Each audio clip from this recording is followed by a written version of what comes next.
Rain hammered the cracked asphalt outside Riverside Cafe as Emma Holloway watched her ex-husband's reflection appear in the window behind her. 6 months of hiding, 6 months of careful new routines, all destroyed in the time it took him to cross the street. Gavin Mercer smiled that same charming smile everyone always believed, grabbed her wrist hard enough to leave marks, and promised he'd drag her back home where she belonged. But before Emma could scream, a stranger's voice cut through the storm like a blade. Cold, controlled, dangerous. And a man in a charcoal suit rose from a corner booth with ice blue eyes that made even Gavin freeze. Lucent Vale, billionaire CEO and rumored ghost of the underworld, stepped between them and spoke Gavin's full name, his mother's maiden name, the offshore accounts he thought were hidden, and handed him a business card that drained every ounce of color from his face. Emma realized in that moment she'd just been saved by someone far more terrifying than the monster she'd been running from. If you want to know whether Emma escapes her past or falls into something even darker, stay with me until the end. Hit that like button and drop a comment with your city so I can see how far this story travels. Book. The coffee shop smelled like burnt espresso and wet cardboard. Emma Holloway had been wiping down the same table for 3 minutes, staring through the rain-streaked window at absolutely nothing, when she felt the hair on the back of her neck stand up. She knew that feeling. She'd spent 6 months learning to trust it. Her hand stilled on the rag. The cafe was nearly empty. Just 2 college kids hunched over laptops in the corner and an older man reading a newspaper by the door. The espresso machine hissed. Rain pounded the glass. Everything looked normal. But Emma's pulse was already climbing. She turned slowly, casually, like she was just checking the time on the wall clock. That's when she saw him. Gavin, standing outside under the awning across the street, perfectly still, staring directly at her through the downpour. The rag slipped from her fingers and hit the floor. He smiled. That same warm, charming smile that had fooled her parents, her friends, the police officers who'd shrugged off her bruises. The smile that said, "I love you," right before his fist went through the drywall next to her head. Emma's throat closed up. She couldn't breathe, couldn't move. Gavin stepped off the curb and started across the street. Her body kicked into autopilot. She grabbed her jacket from the hook, her keys from her pocket, didn't even bother clocking out. She shoved through the back door into the alley, rain immediately soaking through her shirt, and ran. Her sneakers splashed through puddles. Her breath came in ragged gasps. She didn't know where she was going, just away. Away from him. Away from the past that was supposed to stay buried in another state under another name. She made it 2 blocks before she realized he was following. Not running, just walking. Calm, confident, like he knew she had nowhere to go. Emma ducked into a narrow side street, her shoulder slamming into a brick wall as she stumbled, her vision blurred with rain and panic. She pressed herself against the cold stone and tried to think. Tried to remember the escape plan she'd rehearsed 100 times in her head, but her mind was blank, just white noise and terror.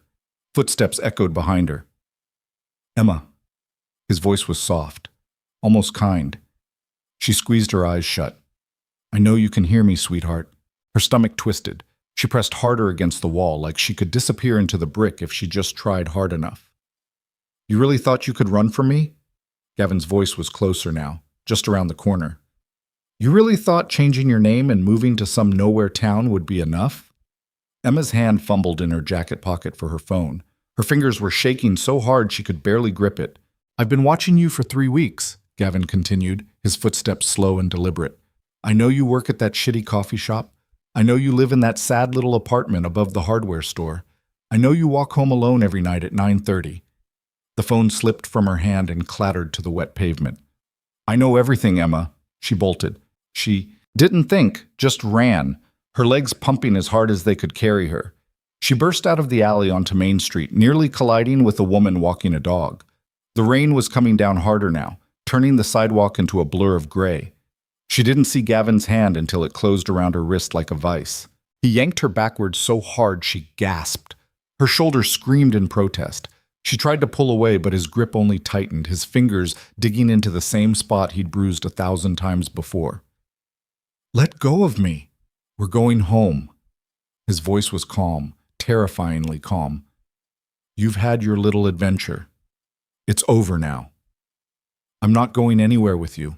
His other hand came up to her face, not quite touching, just hovering there like a threat. Don't make a scene, Emma. You know how this ends.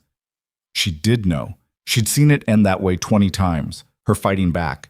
Him hurting her worse. Her apologizing. Him forgiving her. The cycle starting over. But something was different this time. Maybe it was 6 months of freedom. Maybe it was the rain washing away the last of her fear. Maybe she'd just finally hit the limit of how much terror one person could hold.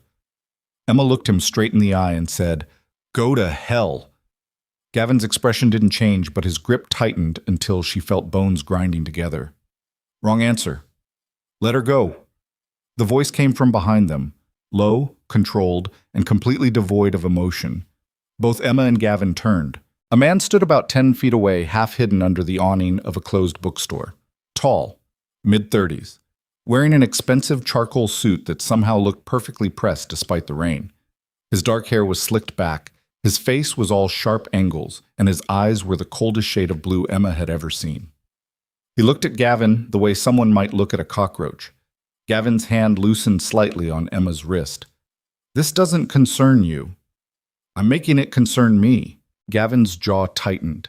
He straightened up, puffing out his chest the way he always did when he felt threatened. "Listen, buddy, I don't know who you think you are." Gavin Mercer. The stranger's voice was flat, clinical. Born August 14th, 1987. Mother's maiden name, Patterson. Graduated from Penn Law, bottom third of your class. Currently employed at Mercer & Associates in Philadelphia, where you specialize in corporate liability defense. You have 2 DU is that your father made disappear. You're 3 months behind on your BMW lease. And you have an offshore account in the Caymans holding approximately $2.3 million that the IRS doesn't know about. Oh, Mom, the color drained from Gavin's face. Emma stared at the stranger, her heart pounding for an entirely different reason now. Gavin's grip on her wrist went slack. "Who the hell are you?" The man reached into his jacket, slowly, deliberately, and pulled out a black business card. He held it out between 2 fingers. Gavin snatched it, his hand shaking slightly. Emma watched his expression change as he read whatever was printed there, watched the arrogance melt into confusion, then into something that looked a lot like fear. "You can't be serious," Gavin whispered. "I suggest you walk away," the stranger said. "Right now, while you still can." For a long moment, nobody moved. Then Gavin looked at Emma, his eyes flickering with something ugly and desperate. "This isn't over." "Yes," the stranger said quietly. "It is." Gavin's face twisted. He opened his mouth like he wanted to argue, wanted to push back, wanted to assert the control he'd always relied on. But whatever he saw in the stranger's expression made him think better of it. He turned and walked away. Emma stood frozen on the sidewalk, rain pouring down her face, watching Gavin disappear around the corner. Her wrist throbbed where he'd grabbed her. Her heart was still racing. Her brain was trying to process what had just happened and failing completely. The stranger stepped closer, his shoes silent on the wet pavement. "Are you hurt?" His voice was different now, still controlled, but softer somehow. Emma looked down at her wrist. Red marks were already blooming into bruises. "I'm fine." "You're not." She finally looked up at him properly. Up close, he was even more striking. Not handsome in a conventional way, but magnetic. The kind of face that looked like it had seen too much and forgotten how to be surprised by any of it. "Who are you?" Emma asked. "Lucien Vale." The name hit her like cold water. She'd heard it before. Everyone had. Lucien Vale, the billionaire CEO who'd built a tech empire from nothing before he was 30. Lucien Vale, whose name appeared in Forbes articles and Wall Street gossip columns. Lucien Vale, who had rumors swirling around him like smoke. Stories about politicians who crossed him and mysteriously lost elections. About businessmen who challenged him and ended up bankrupt. About people who threatened him and simply disappeared. "You're staring," Lucien said. Emma blinked. "Sorry, why did you help me?" "I don't like bullies." "That's it?" His ice blue eyes studied her face with an intensity that made her want to look away. "That's it." She didn't believe him, but she also didn't know what else to say. Lucien reached into his jacket again and pulled out a different card. This one white, with a phone number printed in simple black text. No name, no logo, just numbers. If he comes back, Lucien said, holding it out, call me. Emma stared at the card like it might explode. I don't need. Yes, you do. There was something in his tone that made her take it. Her fingers were still shaking as she tucked it into her pocket. Lucien stepped back, his expression unreadable. Get somewhere safe, Emma. He turned and walked away before she could ask how he knew her name. Look, Emma's apartment was a tiny studio above Miller's hardware store on 4th Street. It smelled like sawdust and old paint. The walls were thin enough that she could hear Mrs. Chen's television through the floor. The heating barely worked. The lock on the door was cheap, but it was hers, or at least it had been. Now, standing in the dark with her back pressed against the door, Emma felt like even this small piece of safety had been ripped away. Gavin knew where she lived. He'd been watching her for 3 weeks. 3 weeks? How many times had he stood outside her building? How many times had he followed her to work? How many times had he been close enough to touch her and she'd never even known? Her hands were still shaking. She crossed to the small kitchenette and poured herself a glass of water, spilling half of it on the counter. She stared at her reflection in the dark window, soaking wet, pale, eyes too wide. She looked terrified. She hated it. Emma pulled the white card from her pocket and set it on the counter. Just a phone number, nothing else. If he comes back, call me. She should throw it away. She should call the police. She should pack a bag and run again. New city, new name, new life. Except she was tired. So goddamn tired. Tired of running. Tired of hiding. Tired of looking over her shoulder every second of every day. Tired of being afraid of a man who'd already taken 5 years of her life. Emma picked up the card again and stared at the numbers. Lucien Vale was dangerous. She didn't need rumors or Forbes articles to tell her that. She'd seen it in his eyes. The kind of cold, controlled danger that didn't make threats because it didn't need to. But for the first time in 6 months, Gavin had backed down. Not because of her, because of him. Emma tucked the card back into her pocket and climbed into bed with her clothes still on. She didn't sleep. The next morning, Emma called in sick to work. She spent the day sitting on her bed, staring at the wall, replaying the scene on the street over and over in her mind. Gavin's hand on her wrist, his voice promising that it wasn't over. Lucien's expression when he'd recited Gavin's entire life like he was reading a grocery list. You have an offshore account in the Caymans holding approximately $2.3 million that the IRS doesn't know about. How did he know that? How did he know any of it? Her phone buzzed on the nightstand. Emma grabbed it, her heart lurching. But it wasn't Gavin. It was her boss, Karen, asking if she was okay. She typed back a quick lie about food poisoning and set the phone aside. 3 hours later, it buzzed again. This time it was an unknown number. Emma stared at the screen, her pulse climbing. She answered. Hello? Emma Holloway. Lucien's voice was unmistakable. We need to talk. Her throat went dry. How did you get this number? Does it matter? She wanted to say yes, wanted to tell him to leave her alone, wanted to hang up and pretend yesterday never happened. But instead she said, What do you want? Dinner. Emma blinked. What? There's a restaurant on 5th and Oak, Marcel's, 7 o'clock tonight. I'll have a table reserved under my name. I'm not Gavin filed a missing persons report this morning, Lucien continued, his tone completely neutral. He's claiming you're mentally unstable and in danger. He's already contacted 3 local police departments and hired a private investigator. Emma's stomach dropped. He's also applied for an emergency protective order on the grounds that you're a threat to yourself, Lucien added. It'll be denied, but the process will tie you up in court for weeks. He's building a legal case to force you back. She couldn't breathe. 7 o'clock, Lucien said. Don't be late. The line went dead. Emma sat frozen on the bed, the phone still pressed to her ear. Gavin was doing exactly what she knew he'd do, twisting the system to make her look crazy, using his connections and his law degree to trap her. She'd watched him do it before, watched him charm judges and police officers, watched him smile and lie and win every single time. But Lucien had just recited Gavin's secrets like he'd memorized them. which meant he had access to things even Gavin thought were hidden. Emma looked at the clock. It was 3:30. She had 3.5 hours to decide whether she was about to make the smartest decision of her life or the worst one. Marcel's was the kind of restaurant Emma had only ever walked past, the kind with cloth napkins and a wine list longer than most novels.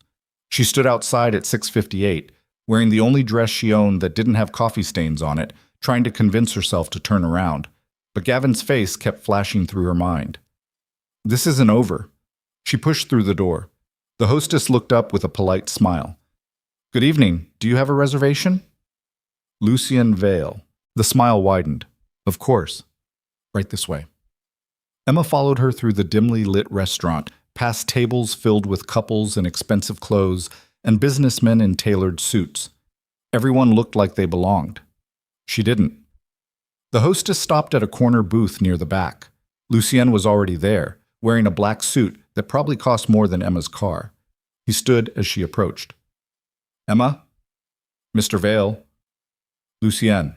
She slid into the booth across from him, her heart pounding. A waiter appeared immediately, pouring water into crystal glasses. Can I start you with drinks? Scotch, Lucien said. Neat. I'll have water, Emma said quickly. The waiter nodded and disappeared. Silence stretched between them.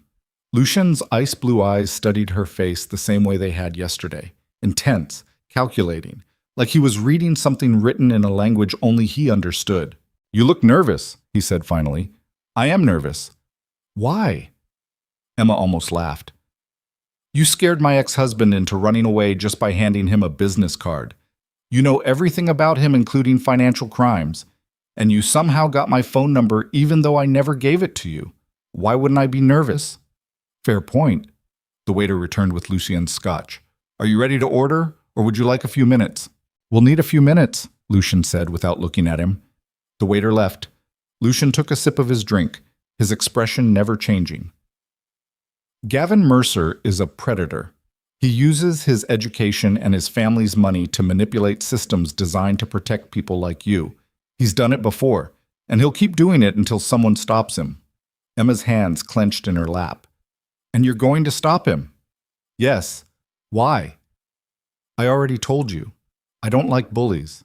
That's not a reason, Emma said, her voice sharper than she intended. Nobody helps a stranger for free, especially not someone like you. Lucien's mouth curved into something that wasn't quite a smile. Someone like me. You know what I mean? I do. He set his glass down. You're right. Nobody helps for free, so let me be clear about what I want. Emma's stomach twisted. I want you to let me protect you, Lucien said. I want you to trust me enough to follow my instructions when Gavin inevitably escalates. And in exchange, I will make sure he never touches you again. That's it? That's it. She didn't believe him, but she also didn't have any better options. What do your instructions look like? Emma asked carefully. Security detail, new locks on your apartment, a panic button, check-ins twice a day. Limited public appearances until Gavin's legal maneuvers are dealt with. It sounded reasonable. It also sounded like a cage. I left one controlling man, Emma said quietly. I'm not going to hand myself over to another one. Lucien's expression shifted, just barely, but enough that she noticed.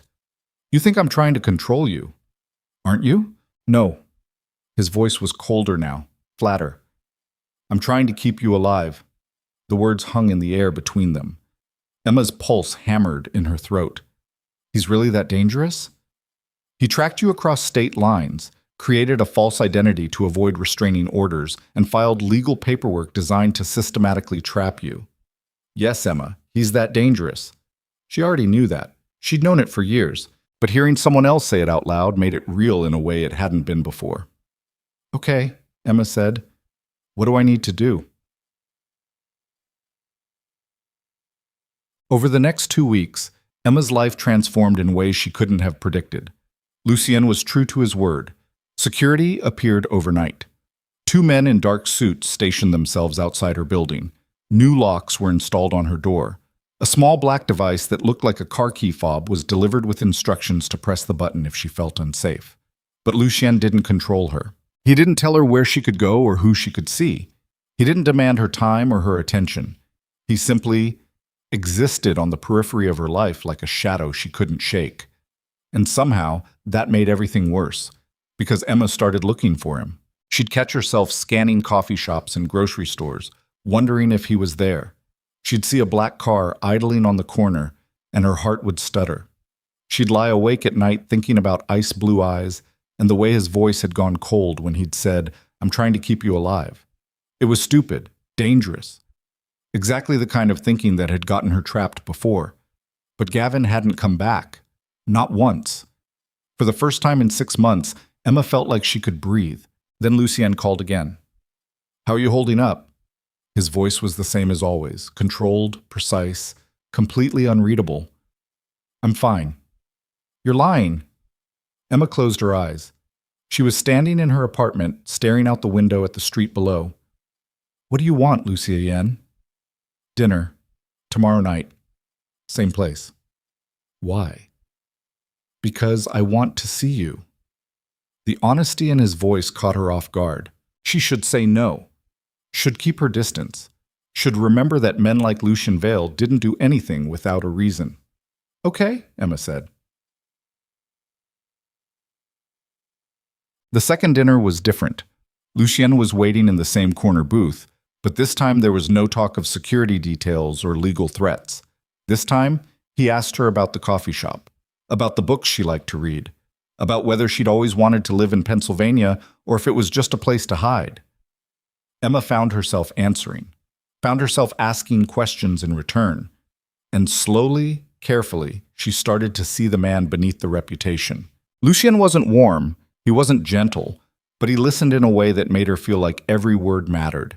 He didn't try to fix her or save her. He just existed across the table, offering something she hadn't felt in years. Safety. Not the kind that came from locks and bodyguards, the kind that came from being seen. "You're staring," Lucien said, echoing the words from their first meeting. Emma blinked. "Sorry. Don't apologize." His ice blue eyes held hers. "I like it when you look at me." Her breath caught. "Emma." His voice dropped lower. "I need to tell you something." Her heart stuttered. "Okay." "I know what it's like to watch someone you love be destroyed by a man who thinks power makes him untouchable." The words hit her like a fist to the chest. "My mother," Lucien continued, his expression carved from stone. "She was married to a man who used his money and influence to hurt her. Every time she tried to leave, he found her. Every time she went to the police, he made the charges disappear. And when she finally worked up the courage to fight back..." He stopped. Emma's throat tightened. "Lucien." "He killed her." His voice was completely flat. "Made it look like an accident. Walked away clean." The restaurant blurred around the edges. "I was 17, Lucien said. I spent the next 15 years making sure men like him don't get to walk away clean anymore." Emma's hands were shaking. "Is that what you do? You destroy them?" "Yes." "How?" "However I need to." She should be horrified, should stand up and walk away and never look back. But instead she reached across the table and took his hand. Lucien's eyes widened, just barely, but enough. "Thank you," Emma said quietly, "for telling me." His fingers closed around hers, and for the first time since she'd met him, Lucien Vale looked almost human. 3 days later, Emma was closing the coffee shop when her phone buzzed. Unknown number. She answered. "Hello?" "Emma." Gavin's voice slithered through the speaker. "We need to talk." Her blood turned to ice. "I know you're with him," Gavin continued, his tone eerily calm. "Lucien Vale. I know he's been following you around playing the hero. But you need to understand something." Emma's hand tightened on the phone. "Men like him don't protect women," Gavin said. "They collect them. And once he's done playing savior, he'll do exactly what I did." "You don't know anything about him," Gavin laughed. "I know everything about him, sweetheart. I've been doing my research. Did he tell you about the people who've disappeared after crossing him? Did he mention the lawsuits that mysteriously vanish? Did he tell you what he really does when the doors close and the cameras turn off?" Emma's pulse was roaring in her ears. "He's worse than me," Gavin whispered, "and you walked right into his arms." The line went dead. Emma stood frozen in the empty coffee shop, her reflection staring back at her from the dark window. She should call Lucy. Should press the panic button, should do exactly what she'd been told. But Gavin's words kept echoing in her head. Men like him don't protect women, they collect them. Was she about to escape one cage just to walk into another? Or was she finally learning what it felt like to be safe? Emma pulled out her phone and stared at Lucian's number for a long time. Then she made her choice. Emma's finger hovered over Lucian's name for 3 full minutes before she pressed call. He answered on the first ring. What happened? Not a question. Command. Emma's throat felt like sandpaper. Gavin called me from a number I didn't recognize. Silence on the other end. The kind of silence that felt like a storm building just out of sight. What did he say? Lucian's voice was deadly calm. He said you're worse than him. The words came out in a rush. He said men like you don't protect women. You collect them. He said he's been researching you and that I walked right into... Where are you? The coffee shop. I'm closing up. Lock the door. Don't leave. I'll be there in 4 minutes. The line went dead. Emma stood in the empty cafe, surrounded by overturned chairs and the smell of stale coffee grounds. Her hands wouldn't stop shaking. She crossed to the front door and twisted the lock, then backed away like the glass might shatter if she got too close. 4 minutes felt like 4 hours. When headlights finally swept across the window, Emma's entire body went rigid. But it was Lucien's black sedan, not Gavin's BMW. She watched him climb out, his movements precise and controlled, even though he'd probably broken 6 traffic laws getting here. She unlocked the door. Lucian stepped inside and immediately scanned the entire space, the corners, the back room, the windows, like he was cataloging every possible threat. Then his eyes locked on her face. Did he threaten you directly? No, he wanted me to doubt you. And do you? The question hung in the air between them. Emma looked at him. Really looked at him. Lucian Vale in his perfectly tailored suit, ice blue eyes that had probably watched terrible things without flinching, hands that were steady when hers were still trembling. I don't know, she said honestly. Something flickered across his face. Not anger, something worse. Hurt. It was gone in a second, replaced by that familiar mask of control. But Emma had seen it. Smart, Lucian said quietly. You shouldn't trust me. Then why am I here? Because the alternative is worse. He stepped closer, his voice dropping. Gavin's right about one thing. I'm dangerous. I've done things that would make you run if you knew the details. But I've never pretended to be anything other than what I am. Emma's heart hammered against her ribs. And what are you? A man who destroys people who deserve it. How do you decide who deserves it? Lucian's jaw tightened. Men who beat women. Men who use money and power to trap people weaker than them. Men like your ex-husband. Men like your mother's husband. His eyes went cold. Yes. Emma took a shaky breath. Gavin said people disappear after crossing you. They do. Where do they go? Prison, mostly. Bankruptcy. Exile. Wherever their crimes take them, once the evidence I've collected reaches the right people. Lucian's voice was flat, clinical. I don't kill people, Emma. I ruin them. Legally. Permanently. That's supposed to make me feel better? No. He moved closer still, close enough that she could smell expensive cologne and rain. But it's the truth, which is more than Gavin ever gave you. She wanted to argue, wanted to tell him that truth didn't matter if the man speaking it was just another monster in a nicer suit. But her body wouldn't cooperate. Because standing 3 feet from Lucian Vale, Emma didn't feel trapped. She felt safe. And that terrified her more than anything Gavin had said. I'm not going to cage you, Lucian said, reading her expression like he could see straight through her skull. You can walk away right now. Fire me. Tell me to leave. I'll make sure Gavin's legal harassment stops, and then I'll disappear. You'd do that? Yes. Why? His ice blue eyes held hers. Because you deserve a choice. Emma's breath caught. No one had ever said that to her before. Not her parents, who'd loved Gavin's charm and his law degree. Not her friends, who'd slowly disappeared when the bruises started showing. Not the police officers who'd suggested she was exaggerating. Never Gavin, who'd spent 5 years making sure she never had a choice about anything. But here was Lucian Vale, the most dangerous man she'd ever met, offering her a door she could walk through. "I'm not leaving," Emma said. Lucian exhaled slowly, like he'd been holding his breath. "Okay, but I need you to promise me something." "What?" "No more secrets." Her voice was steadier now. "If you're going to protect me, I need to know what I'm walking into. All of it." For a long moment, Lucien just stared at her. Then he nodded once. "All of it." "Starting with how you know so much about Gavin." Lucien's mouth curved into something that wasn't quite a smile. "That's the easy part. I bought his firm's primary lender 3 years ago." Emma blinked. "You what?" "Mercer and Associates has a $15 million line of credit through North Point Financial. I acquired North Point in a hostile takeover in 2023, which means I own Gavin's debt." He tilted his head. "And his financial records." That's not legal." "It's perfectly legal. Ethically questionable, maybe, but legal." Emma's head was spinning.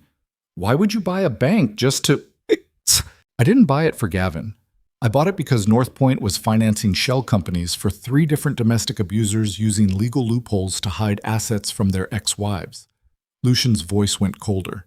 Gavin was just a bonus. She didn't know what to say to that.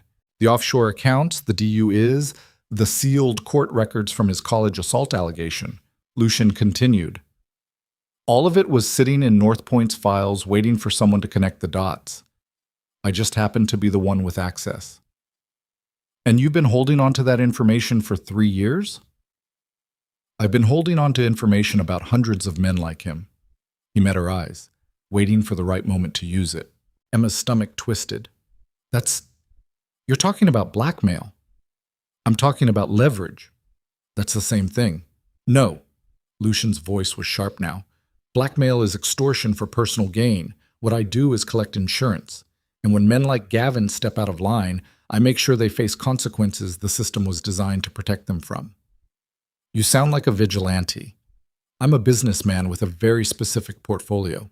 Emma wanted to be horrified, wanted to feel disgust or fear or moral outrage, but all she felt was exhausted, tired of living in a world where men like Gavin got away with everything while women like her ran and hid and prayed.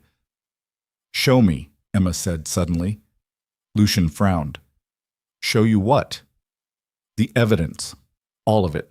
I want to see what you have on him." "Emma, you said no more secrets, so show me." For the first time since she'd met him, Lucien looked uncertain. "Some of it isn't pleasant. I lived with him for 5 years. I know what unpleasant looks like." His jaw worked for a moment. Then he pulled out his phone, tapped the screen a few times, and held it out. Emma took it with trembling hands. The first image was a bank statement showing wire transfers to the Cayman Islands. The second was an email chain discussing the assault allegation from his college girlfriend, detailing how his father had paid her $50,000 to drop the charges. The third was security footage from a bar where Gavin had shoved a woman hard enough to knock her into a table. Emma scrolled through it all, her chest tightening with every swipe. There were dozens of documents, hundreds, maybe, phone records, credit card statements, text messages to other women that made her skin crawl, medical reports from 2 different ex-girlfriends documenting injuries. By the time she reached the end, Emma's hands were shaking so hard she almost dropped the phone. "He did this to other people," she whispered. Lucien took the phone back gently. "Yes." "How many?" "At least 4 that I've found evidence of. Probably more." Emma's knees went weak. She grabbed the edge of the counter to steady herself. Lucien's hand came up to her elbow, not grabbing, just supporting. "Sit down." She let him guide her to one of the overturned chairs. He righted it, and she collapsed onto the seat. "Why didn't you go to the police with this?" Emma asked, her voice hollow. "I did. 2 years ago." Lucien's expression was carved from ice. The prosecutor declined to press charges due to insufficient evidence. Apparently, financial records and witness testimony aren't enough when the accused has a law degree and a father with political connections. "So you kept it?" "I kept building the case." waiting for Gavin to make a mistake big enough that no amount of connections could save him. Emma looked up at him. What kind of mistake? Lucian crouched down so they were eye level. The kind where he violates a restraining order, or commits a felony, or does something stupid enough that even his father's friends can't look the other way. He's going to do that? He already has. Filing a false police report claiming you're mentally unstable is illegal. Hiring a private investigator to stalk you across state lines is harassment. Calling you from a blocked number to threaten you is witness intimidation. But you can't prove any of that. Yes, I can. Lucien's voice was utterly calm. Because every call you've received from him has been recorded, every email forwarded, every move documented. Emma's blood ran cold. How? Your phone, the security detail, traffic cameras, Gavin's own cell records. He held her gaze. I told you I'd protect you, Emma. That means building a case strong enough to bury him. She should be angry, should feel violated that her phone had been monitored without her knowledge. But instead, all she felt was relief, because for the first time in her life, someone was actually fighting back. What happens now? Emma asked quietly. Now we wait for Gavin to escalate, and when he does, Lucien's expression went deadly. I'll make sure he never walks free again. Over the next week, Emma learned what it meant to be protected by Lucian Vale. It meant waking up to text messages confirming she'd slept through the night. It meant walking to work with a security detail she barely noticed shadowing her from half a block away. It meant dinners that felt less like strategy sessions and more like something else. Something Emma didn't have a name for yet. They talked about everything except Gavin. Lucian told her about growing up in Boston with a single mother who worked 3 jobs to keep him fed. About watching her slowly break under the weight of a man who smiled in public and destroyed her in private. About the day he'd found her body at the bottom of the stairs and the police had called it an accident without even investigating. Emma told him about the early days with Gavin, when he'd been charming and attentive and perfect.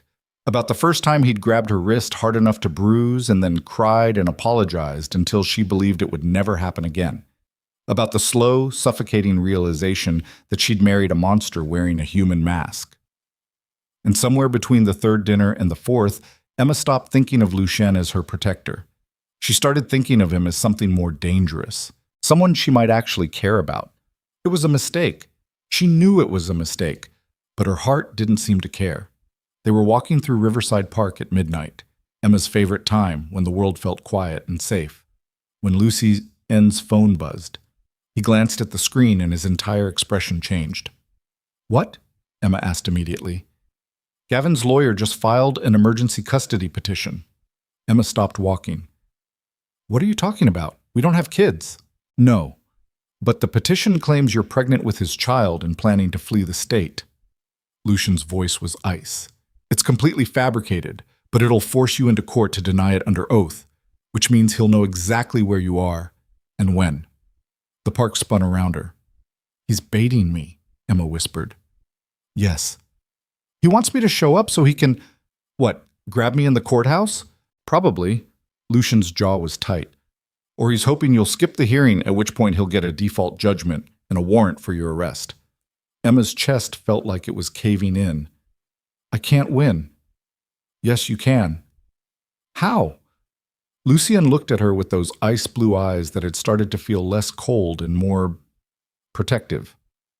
You show up with me, and we turn his trap into a public spectacle he can't control. What does that mean? It means we show the judge every piece of evidence I've collected, every bank record, every witness statement, every documented instance of abuse. We bury him in front of everyone. Emma's pulse hammered. You said the prosecutor wouldn't press charges. That was 2 years ago. Now Gavin's actively committing new crimes, perjury, filing false legal documents, harassment, all felonies. Lucian stepped closer. This time, they won't have a choice. You're sure? I'm sure. Emma wanted to believe him, but she'd spent 5 years learning not to trust promises. What if it doesn't work? She asked quietly. Lucien's expression softened, just barely, but enough. Then I'll do what I should have done from the beginning. Which is? Make him disappear. The words should have terrified her. Instead, Emma felt something warm uncurl in her chest. Safety. Real safety. Not the kind built from locks and bodyguards. The kind built from knowing someone would burn the world down before letting her get hurt again. Lucienne! He kissed her. It wasn't gentle, wasn't soft. It was desperate and raw, and tasted like rain and scotch, and every unspoken thing that had been building between them since the moment he'd stepped between her and Gavin on that rainy street. Emma kissed him back without thinking, her hands fisting in his jacket, her heart hammering so hard she thought it might crack her ribs. When they finally broke apart, both of them were breathing hard. That was a mistake, Lucian said. I know. I shouldn't have... Shut up. Emma pulled him back down and kissed him again. This time, Lucian didn't pull away. The courthouse was a brutalist concrete building that looked like it had been designed to crush hope. Emma stood on the steps at 8:45 in the morning, wearing the only professional outfit she owned, trying not to throw up. Lucien stood beside her in a charcoal suit that probably cost more than her annual rent, his expression completely unreadable. "You don't have to do this," he said quietly. "Yes, I do. If you walk in there, Gavin's going to see you. He's going to try to get close to you. He's going to say things designed to break you down." "I know." "Emma." She looked up at him. "I've been running for 6 months. I'm done running." Lucien's jaw tightened, but he nodded. They walked inside together. The courtroom was smaller than Emma expected. Just a judge's bench, a few rows of seats, and wood paneling that smelled like old paper and furniture polish. A handful of people were scattered around the room, most of them lawyers shuffling through files. And then she saw him. Gavin sat at the plaintiff's table with his attorney, a gray-haired man in an expensive suit who looked exactly like every lawyer Emma had ever seen in movies. Gavin was wearing his best suit, his hair perfectly styled, his expression carefully neutral. But when his eyes landed on Emma, his mouth curved into a smile. Emma's entire body went cold. Lucian's hand came up to the small of her back, not pulling, just grounding. "Breathe." She forced air into her lungs. They took seats at the defendant's table. Lucien opened his briefcase and pulled out a stack of files thick enough to be a weapon. Gavin's lawyer leaned over and whispered something. Gavin's smile widened. Emma's hands clenched in her lap. "All rise," the bailiff called. "The Honorable Judge Patricia Moreno presiding." Everyone stood as a black woman in her 50s swept into the room and took her seat behind the bench. She looked tired and deeply unimpressed by everything. Emma liked her immediately. "Be seated." Judge Moreno adjusted her glasses and scanned the room. Case number 74298. Gavin Mercer versus Emma Holloway. Emergency custody petition. She looked up. "Before we begin, I want to note for the record that there is no child listed in these filings. No birth certificate, no hospital records, nothing. So someone better start explaining why I'm here on a Saturday morning." Gavin's lawyer stood. "Your Honor, my client has reason to believe Ms. Holloway is pregnant with his child and planning to flee the jurisdiction. We're asking for..." "Do you have any evidence of this alleged pregnancy?" Judge Moreno's voice was flat. "Ms. Holloway has refused to communicate with my client or submit to medical testing. So that's a no." The judge turned to Emma. "Ms. Holloway, are you pregnant?" Emma stood on shaking legs. "No, Your Honor." "Have you ever been pregnant by Mr. Mercer?" "No." Judge Moreno looked back at Gavin's lawyer. "Then this petition is frivolous and we're done here." "Your Honor, if I may..." "You may not." The judge's expression was carved from stone. "You just wasted the court's time with a baseless accusation. I'm seriously considering sanctions." "Your Honor, there's a history here that the court needs to understand." "Then present it." Gavin's lawyer hesitated. Emma could see him recalculating, trying to figure out how to spin this. Lucian stood. "Your Honor, if I may." Judge Moreno's eyes narrowed. "And you are?" "Lucian Vale, legal counsel for Ms. Holloway." "You're representing her?" "For the purposes of this hearing, yes." The judge looked between them, clearly suspicious. "Go ahead, Mr. Vale." Lucien picked up the first file. "Your Honor, Mr. Mercer has a documented history of domestic violence spanning at least 7 years and 4 different victims.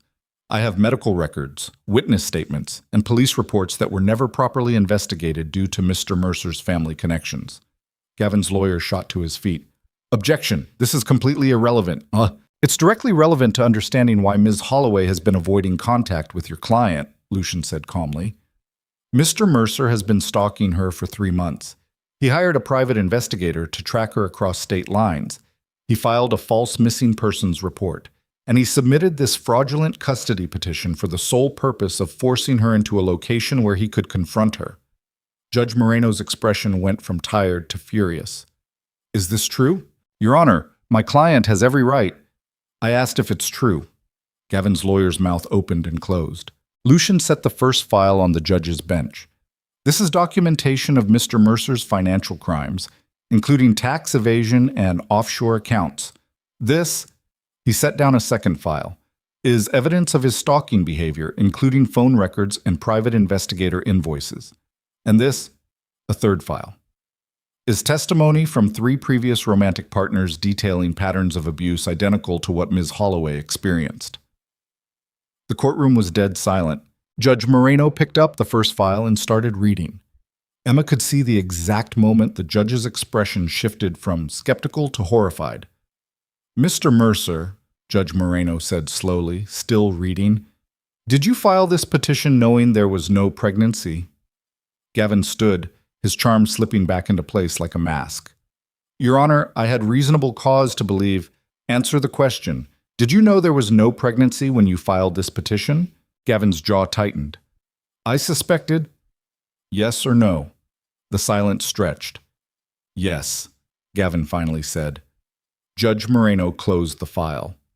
Mr. Mercer, you are an officer of the court. You know filing false legal documents is perjury. You know making fraudulent claims is sanctionable, and yet you did it anyway. She turned to Gavin's lawyer. And you signed off on this? The lawyer looked like he wanted the floor to swallow him. Your Honor, my client assured me. I don't care what your client assured you. You have a responsibility to verify claims before bringing them to this court. Judge Moreno's voice could have cut steel. Petition denied. Mr. Mercer, you are hereby ordered to stay at least 500 feet from Ms. Holloway at all times. No contact of any kind. No emails, no calls, no letters, no third-party messages. If you violate this order, you will be arrested immediately. Your Honor, Gavin started. I'm not finished. I'm also forwarding these files to the district attorney's office for review of potential criminal charges. Perjury, filing false reports, possible witness intimidation. Judge Moreno looked at him with open disgust. You're a lawyer, Mr. Mercer. You should know better. Gavin's face went white. We're adjourned. Judge Moreno slammed her gavel and stood. The bailiff called all rise, but Emma couldn't move. Her legs felt like water. Lucian's hand found her elbow, steadying her. Breathe. She forced air into her lungs.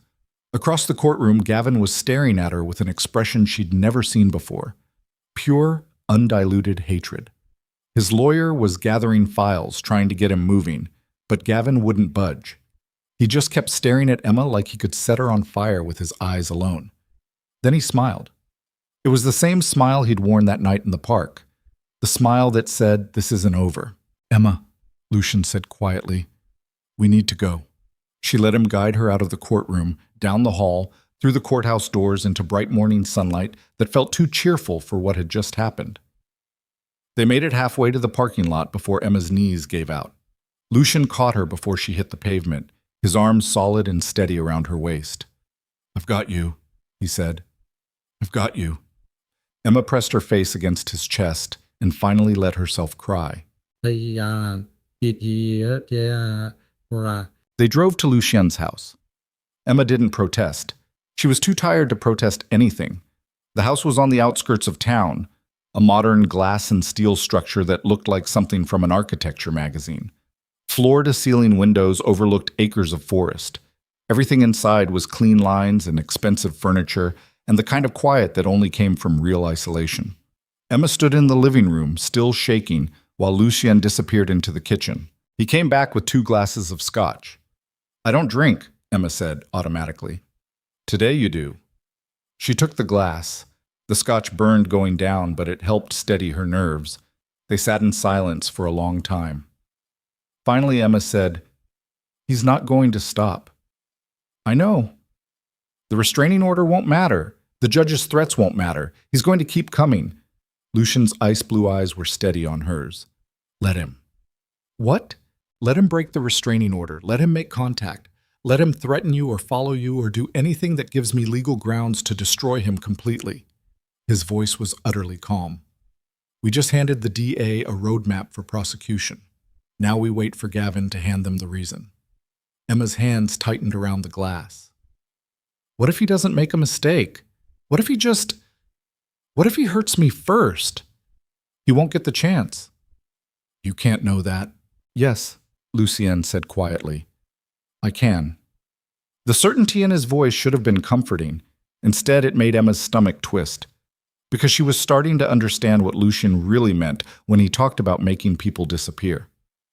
If you kill him, Emma said slowly, you'll go to prison. I'm not going to kill him. Then what? Emma. Lucien set down his glass and turned to face her fully. I need you to trust me. Can you do that? She wanted to say yes. Wanted to believe that Lucien Vale, with his ice blue eyes and his files full of evidence and his terrifying calm, could actually keep her safe. But trusting men had nearly destroyed her once already. I don't know, Emma said honestly. Something flickered across Lucien's face. Not hurt this time. Understanding. Okay, he said. Then let me prove it. He pulled out his phone and made a call. Marcus, I need a team at the Riverside property tonight. Full surveillance. If Gavin Mercer comes within a mile of Emma Holloway, I want to know about it before he takes his next breath. A pause. No, I don't care what it costs. Just do it. He hung up. Emma stared at him. How much is this costing you? Does it matter? Yes. Why? Because I need to know what you're expecting in return. Lucien went very still. You think I'm doing this because I want something from you? Men always want something. I'm not Gavin. I know. Emma's voice cracked. But I don't know what you are. The words hung in the air between them. Lucien stood and crossed to the window, his back to her. For a long moment, he just stared out at the forest. Then he said, My mother used to say that some men are born broken. They look normal on the outside, but inside they're just empty. No empathy, no conscience, just hunger dressed up as love. He turned to face her. She was talking about my stepfather, but she could have been talking about me. Emma's breath caught. I'm not a good man, Emma. I've done things that would horrify you. I've ruined lives and destroyed careers and never lost a single night of sleep over it. His ice blue eyes were absolutely steady. But I've never pretended to be anything other than what I am, and I've never hurt someone who didn't deserve it. How do you decide who deserves it? I ask myself one question. Lucien's voice was quiet. If my mother were still alive, would she want this person to suffer? Emma's chest tightened. The answer for Gavin is yes, Lucien continued. So I'm going to make sure he suffers, legally, systematically, completely, and I'm not going to stop until he's broken in every way that matters. And what do you want from me? Nothing. Everyone wants something. Then I want you to be safe. Lucien stepped closer. I want you to sleep through the night without nightmares. I want you to walk down the street without looking over your shoulder. I want you to build the life you deserve without spending every second afraid it's going to be ripped away. Emma's eyes burned. Why? Because you survived something that destroys most people, and you're still standing. His voice dropped. That's not weakness, Emma. That's strength. And I'll be damned if I let Gavin take that from you. The tears finally spilled over. Lucien closed the distance between them and pulled her into his arms. Not demanding, just offering. Emma buried her face against his chest and let herself break completely. And Lucien held her through every sob, every tremor, every shattered piece she'd been holding together for 6 months. When she finally pulled back, her face blotchy and her eyes swollen, Lucien gently wiped the tears from her cheeks. Stay here tonight, he said quietly. It's safer than your apartment. Emma nodded. She was too tired to argue. Too tired to be afraid. Too tired to do anything except let herself be protected by a man who was either her salvation or her destruction. She just hoped she'd figure out which before it was too late. Beck. Emma woke to sunlight streaming through unfamiliar windows. For a moment, she forgot where she was. Then the memories came rushing back. The courthouse. Gavin's face. Lucien's arms around her. She was lying in a massive bed in what was clearly a guest room. Someone, Lucien probably, had left a glass of water and painkillers on the nightstand. Her clothes from yesterday were folded neatly on a chair. Emma sat up slowly, her head pounding. Her phone buzzed on the nightstand. Unknown number. Her blood turned to ice. She answered. Hello? You think you won? Gavin's voice was calm, too calm. You think your attack dog scared me off with his files and his threats and his courtroom theatrics. But you need to understand something, Emma. I know what men like Lucien Vale do to women who trust them. I've seen it before. And when he's done playing hero, you violated the restraining order, Emma said, her voice steadier than she felt. I'm recording this call. Silence. Then Gavin laughed. It was the worst sound Emma had ever heard. Record whatever you want, sweetheart. It won't matter. Because Lucien can't protect you from what's coming. Nobody can. The line went dead. Emma sat frozen on the bed, the phone still pressed to her ear. Then she heard footsteps in the hall. The door opened. Lucien stood in the doorway, his expression carved from stone. He called you. It wasn't a question. Emma nodded. What did he say? She told him. Lucien's jaw tightened with every word. When she finished, he pulled out his own phone and made a call. Marcus. Gavin Mercer just violated the restraining order. I need the recording pulled from Emma's phone and delivered to the DA's office within the hour. A pause. I don't care if it's Sunday. Wake someone up. He hung up and looked at Emma. This is good, he said. Emma laughed. A harsh, broken sound. How is this good? Because he just handed us exactly what we needed. A clear, documented violation of a court order. The DA will have to press charges now. And if they don't, then I'll handle it myself. The words should have been reassuring. Instead, Emma felt her stomach drop, because she was starting to realize that Lucien's version of handling it might be far worse than anything the legal system could do. And the truly terrifying part? She wasn't sure she cared anymore. Boutique. 3 days later, Emma was closing the coffee shop when the lights went out. Not just inside, Joe, the entire street went dark. Her heart started hammering immediately. She fumbled for her phone, pulled up Lucien's number with shaking hands. It rang once, then went dead. No signal. Emma's breath came in short, sharp gasps. She backed toward the counter, her eyes adjusting slowly to the darkness. That's when she heard footsteps outside. Slow, deliberate, getting closer. Emma grabbed a coffee pot from the warmer.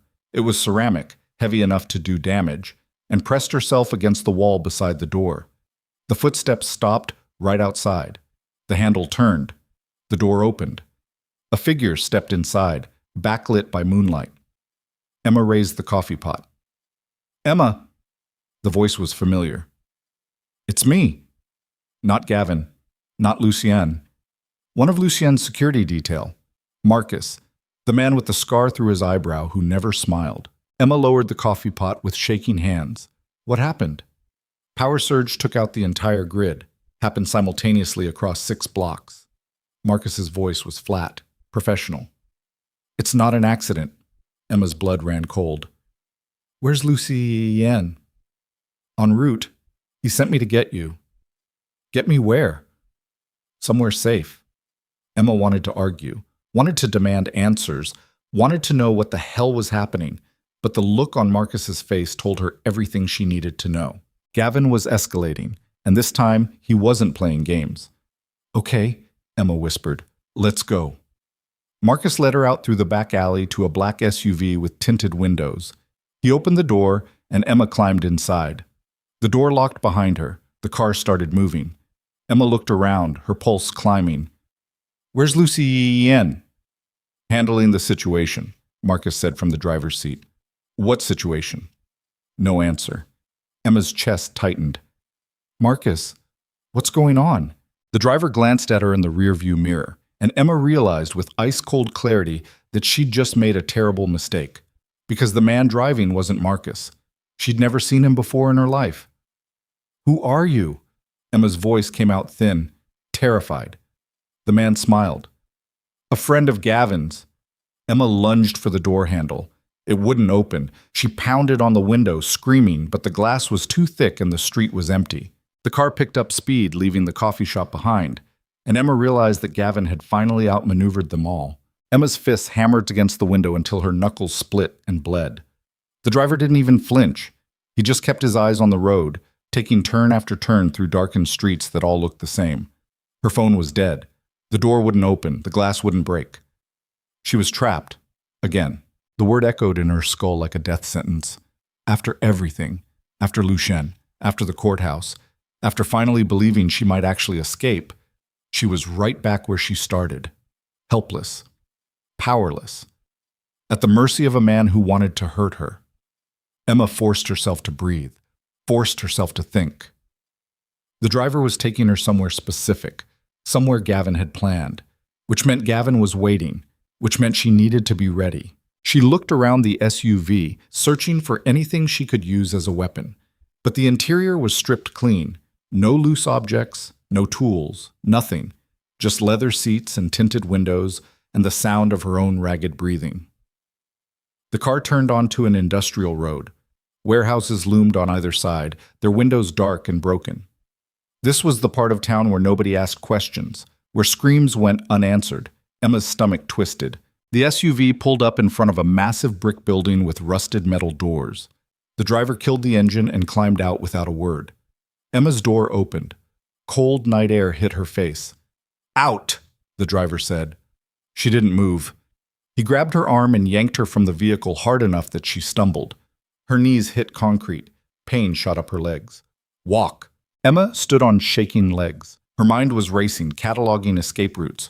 But there were no cars on the street. No witnesses, no help coming. The driver shoved her toward a side entrance. The metal door was already open, spilling weak yellow light across the pavement. Emma stepped inside. The warehouse was cavernous and empty except for a single chair sitting in the center of the floor under a bare bulb hanging from the ceiling. The walls were lined with old machinery covered in rust and dust. Everything smelled like oil and decay, and standing in the shadows near the far wall, arms crossed, was Gavin. He looked different than he had in the courthouse. The polished lawyer veneer was gone. His shirt was wrinkled. His hair was messy. His eyes had a wild, manic gleam that made Emma's skin crawl. "Emma!" He said her name like it was something sacred. "I was starting to think you wouldn't make it. Let me go." Her voice came out steadier than she felt. Gavin laughed. "Let you go? After everything I went through to get you here?" He stepped into the light. "Do you have any idea how much planning this took? How many favors I had to call in? How much money I spent?" "Lucien will find me." "No, he won't." Gavin's smile was cold. "Because Lucien Vale is currently dealing with a fire at one of his warehouses on the other side of town. Very tragic, very time-consuming. By the time he realizes you're missing, we'll be long gone." Emma's heart sank. Gavin had planned this perfectly. The power outage, the fake Marcus, the decoy emergency, all of it designed to separate her from Lucien long enough to disappear. "Where are you taking me?" Emma asked. "Does it matter?" "Yes." Gavin tilted his head, studying her. "You've changed. You used to be so compliant, so eager to please. Now you look at me like I'm the monster. You are a monster." His expression darkened. "I gave you everything, a home, a life, security. And you threw it away because you couldn't handle a little discipline. You broke my ribs. You shouldn't have talked back." Emma's hands clenched into fists. "You're insane." "No." Gavin stepped closer. "I'm a man who understands how the world works. Women like you need structure, boundaries, someone to tell you what to do because you can't be trusted to make good decisions on your own. I made the decision to leave you. That was the best decision of my life." Gavin's face twisted into something ugly. "And look where it got you, hiding in a shitty apartment, working a minimum wage job, letting some billionaire psychopath play savior." He was close enough now that Emma could smell his cologne. The same expensive brand he'd always worn. It made her want to vomit. "You thought Lucien Vale was different? You thought he actually cared about you?" "He does care.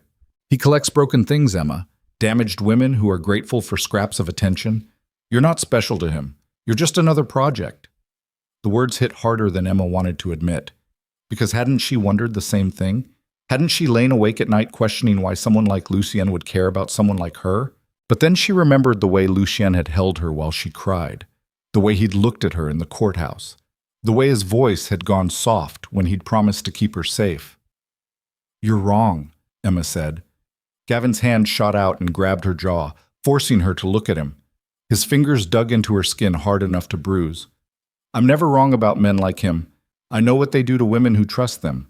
I've seen it. I've cleaned up the aftermath. Let go of me. Make me." Emma's knee came up hard and fast, slamming into Gavin's groin. He doubled over with a strangled gasp, his grip loosening. Emma ran.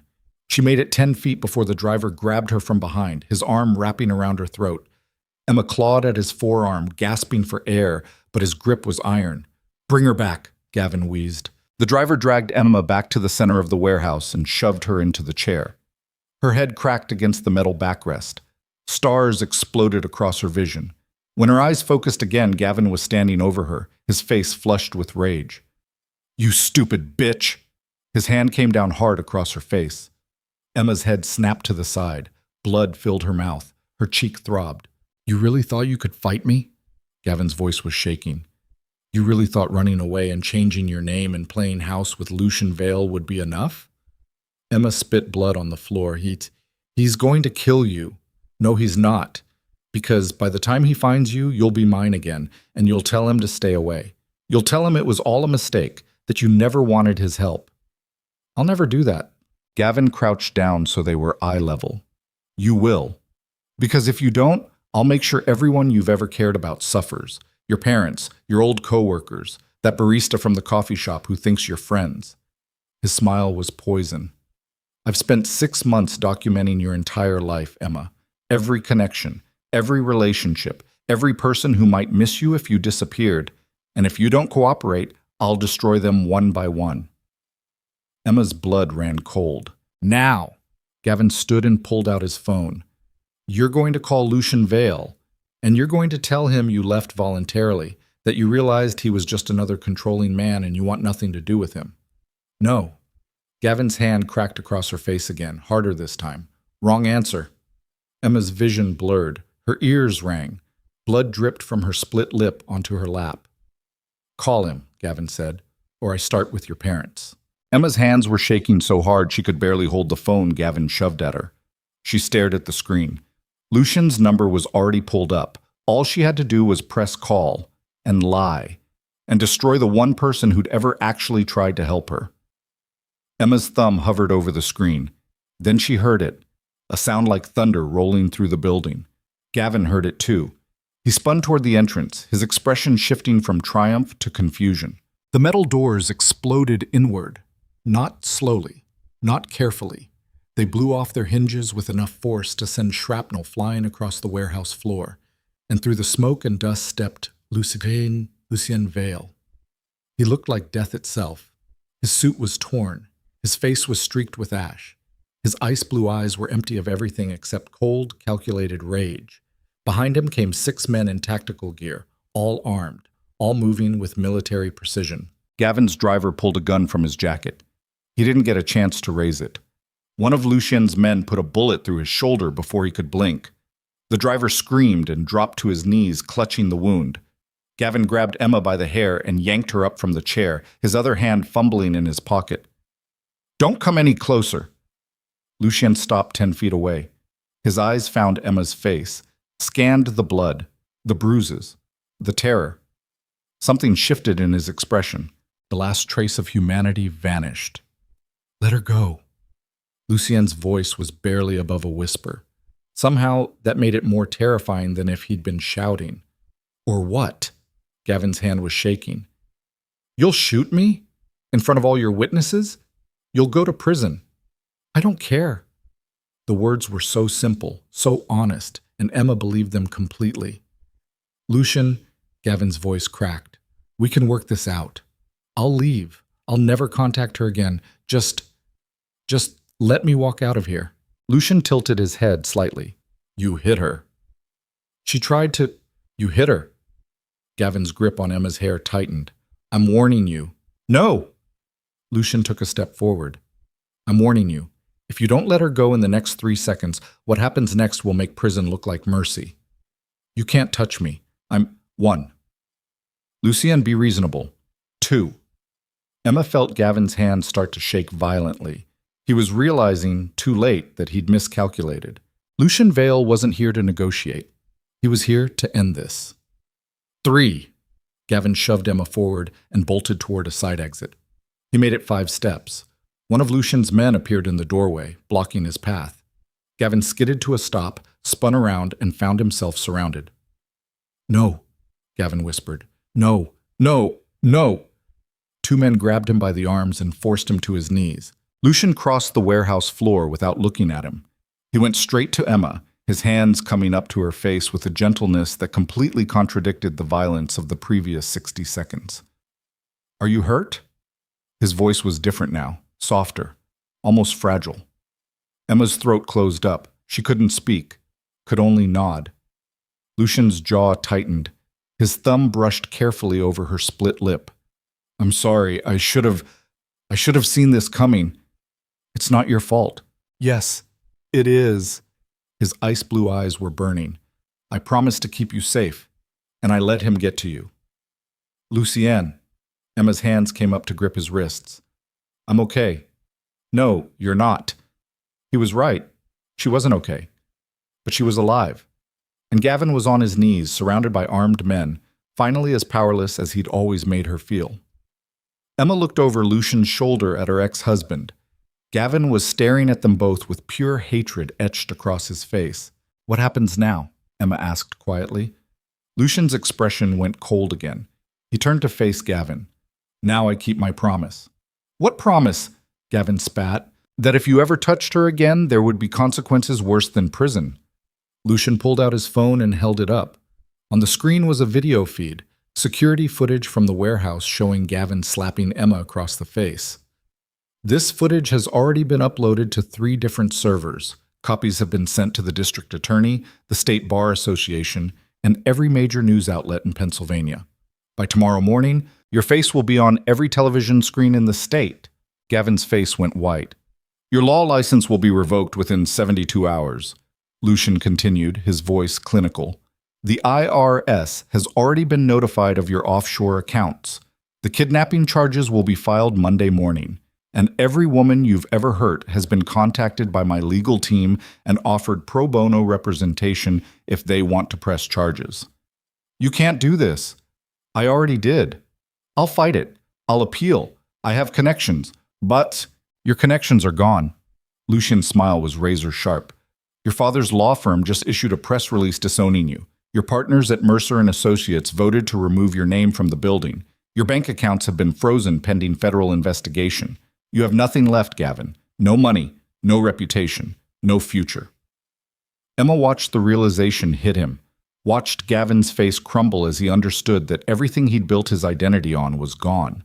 You destroyed me, Gavin whispered. Yes. Why? Lucien looked at Emma. His expression softened just slightly. Because she asked me to. Emma's breath caught. She hadn't asked. But Lucien had done it anyway. For her. Take him, Lucien said to his men. They hauled Gavin to his feet.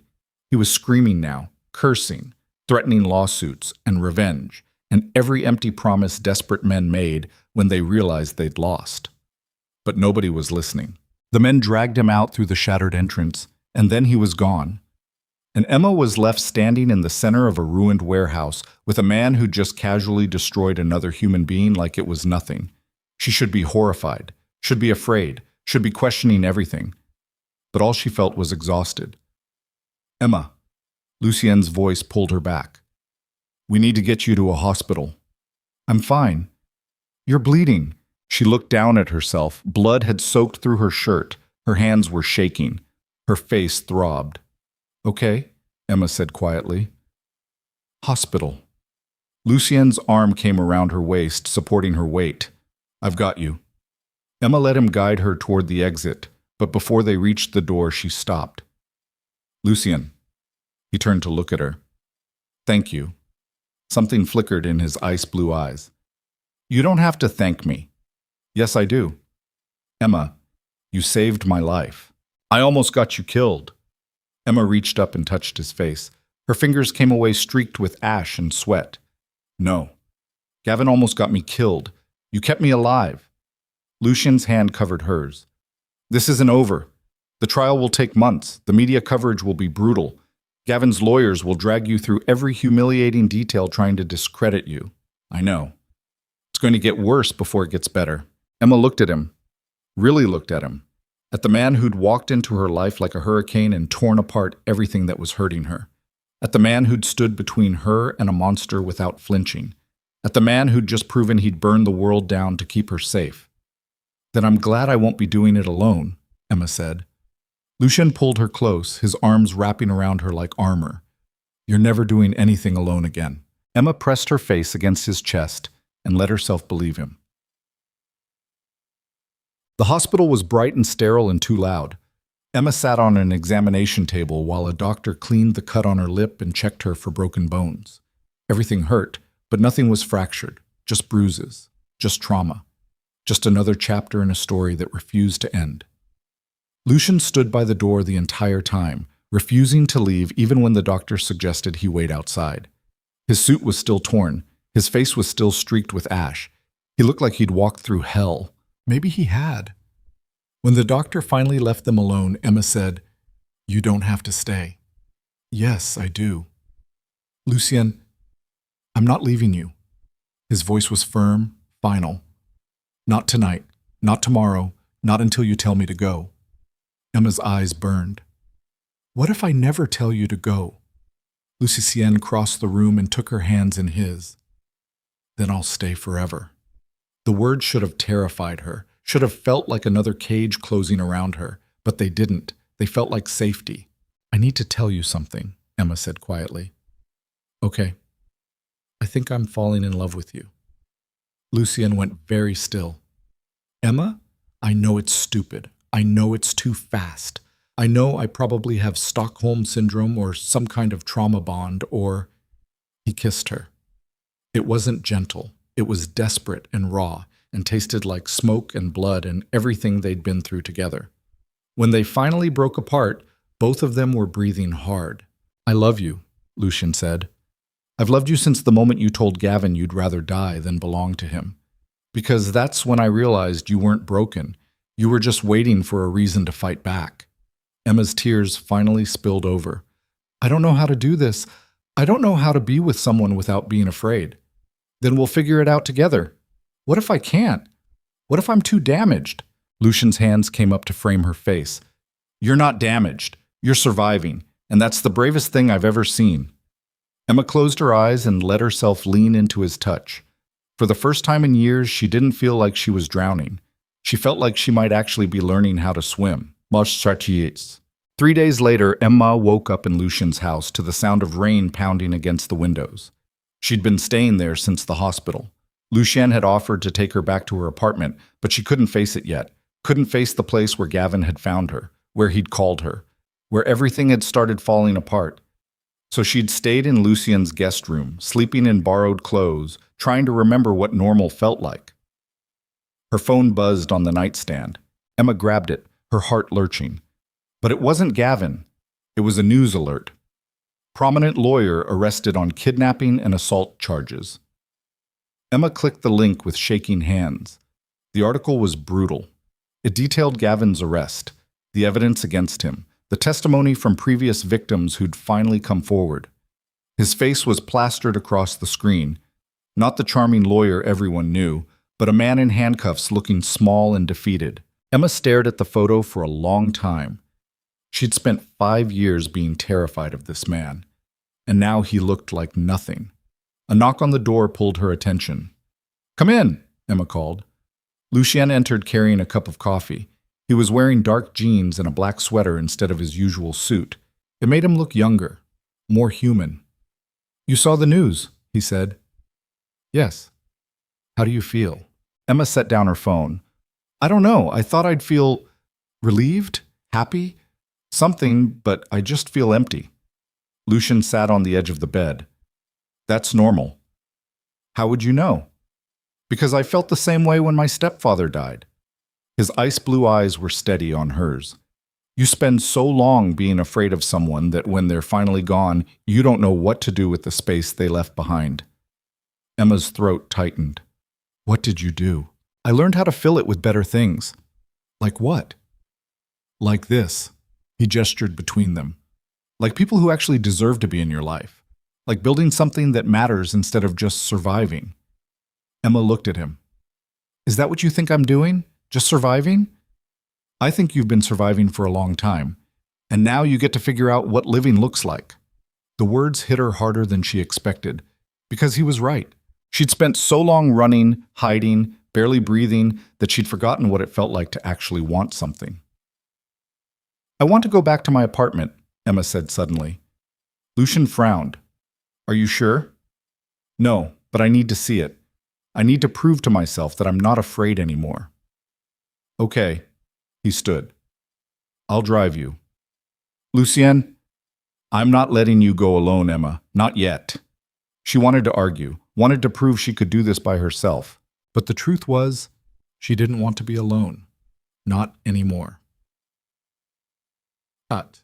The apartment looked exactly the same. Same peeling paint, same creaky floorboards, same view of the hardware store across the street. But something felt different. Emma stood in the center of the tiny studio, looking around at the life she'd built from nothing. It wasn't much, but it was hers, and Gavin had tried to take it away. I hate this place, Emma said quietly. Lucien looked up from where he was checking the new locks he'd installed. Then move. Where? Anywhere you want. He crossed to stand beside her. You're not trapped anymore, Emma. You can go anywhere, do anything, be anyone. Emma's chest tightened. I don't know who I am without fear. Then let's find out together. She looked up at him. You really want that? To be with someone who's this much of a mess? You're not a mess. You're healing. Lucian's hand came up to cup her face. And I'd rather spend my life watching you heal than spend one more second pretending I don't need you. Emma's breath caught. You need me? Yes. Why? Because you make me want to be better than what I am. His voice was raw, honest.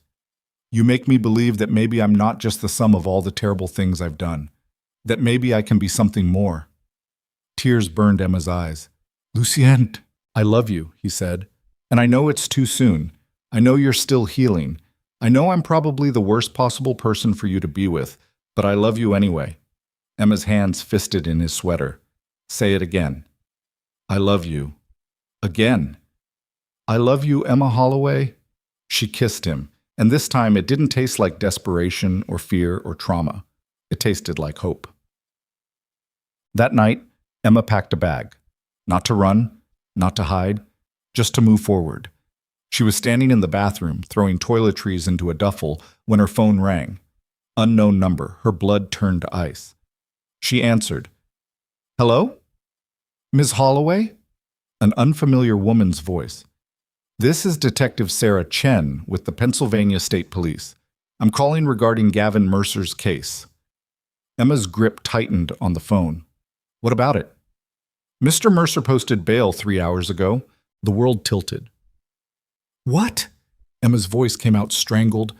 How? The judge set it at $2 million? His father paid it. The detective's voice was apologetic. I know this isn't what you want to hear, but legally, we can't hold him without trial. He's required to wear an ankle monitor and stay within county limits, but he's out. Emma's legs gave out. She slid down the bathroom wall until she was sitting on the cold tile floor. He's out, and you're just telling me this now? We tried to reach you immediately, but Emma hung up. Her hands were shaking so hard she dropped the phone. It clattered across the tile. This couldn't be happening. After everything, after the warehouse, after Lucien had promised Gavin would be locked away, after she'd finally started believing she might actually be safe. He was out, walking free, probably planning his next move. Emma pressed her hands over her mouth to muffle the sob building in her chest. She'd been an idiot, had actually let herself believe that justice existed, that the system worked, that rich men with powerful fathers actually faced consequences. But they never did. They never did. Footsteps pounded up the stairs outside her apartment. Emma scrambled to her feet, her heart hammering. The door burst open. Lucian stood in the doorway, his phone in his hand, his face carved from stone. "You heard," Emma whispered. "I heard. He's out." "I know." "What do we do?" Lucien crossed the room and pulled her into his arms. "We finished this." Emma's voice cracked. "How?" "By making sure he never gets the chance to hurt you again."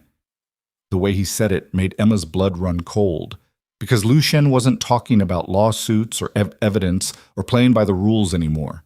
He was talking about something far more permanent. "Lucien?" Emma pulled back to look at him. "What are you planning?" His ice blue eyes were completely empty.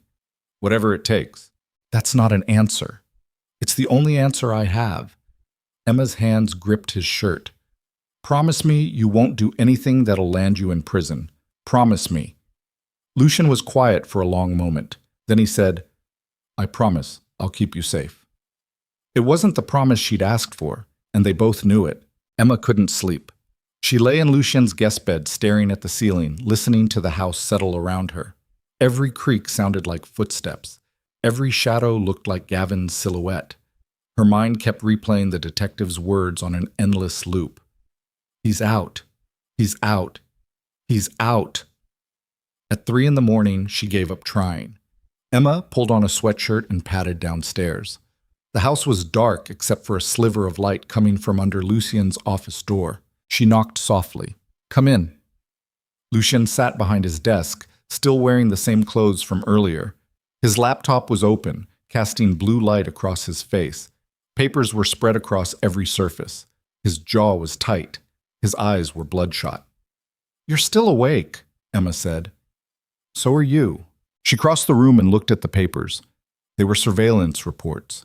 Photos of Gavin leaving the courthouse. Maps of his father's estate where he was apparently staying.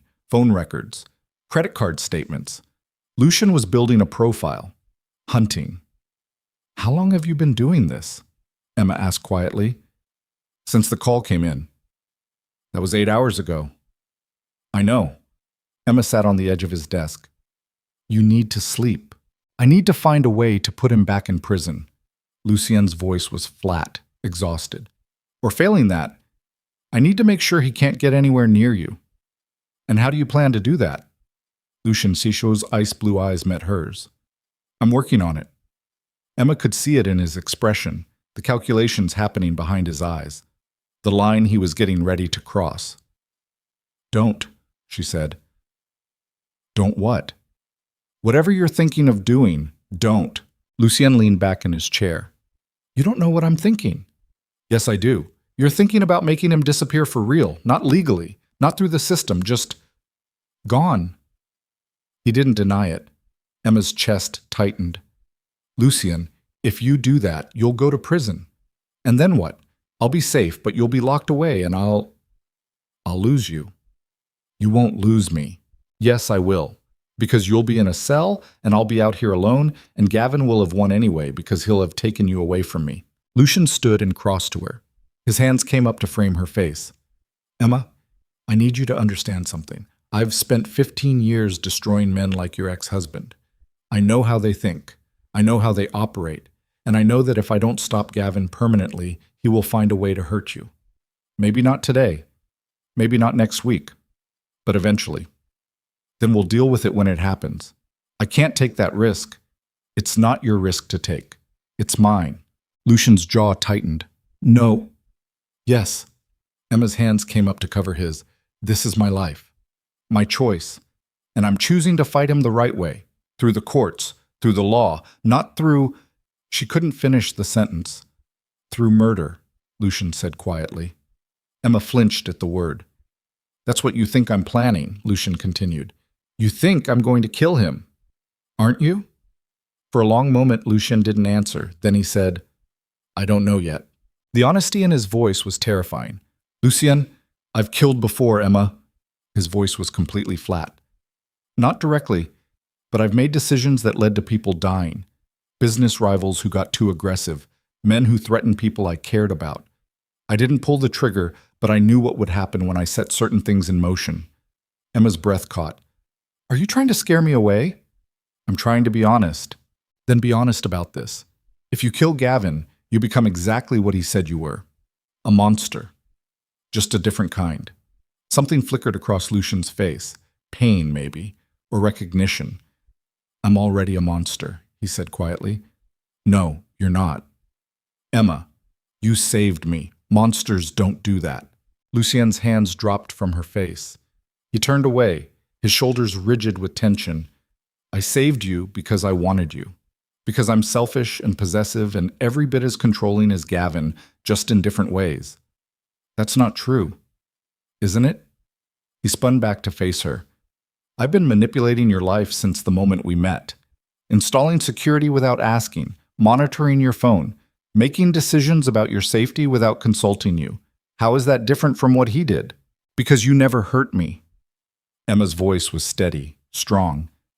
Because every time I said no, you listened. Because you gave me choices instead of taking them away. Lucien looked at her like she'd just said something in a foreign language. I'm not afraid of you, Emma continued.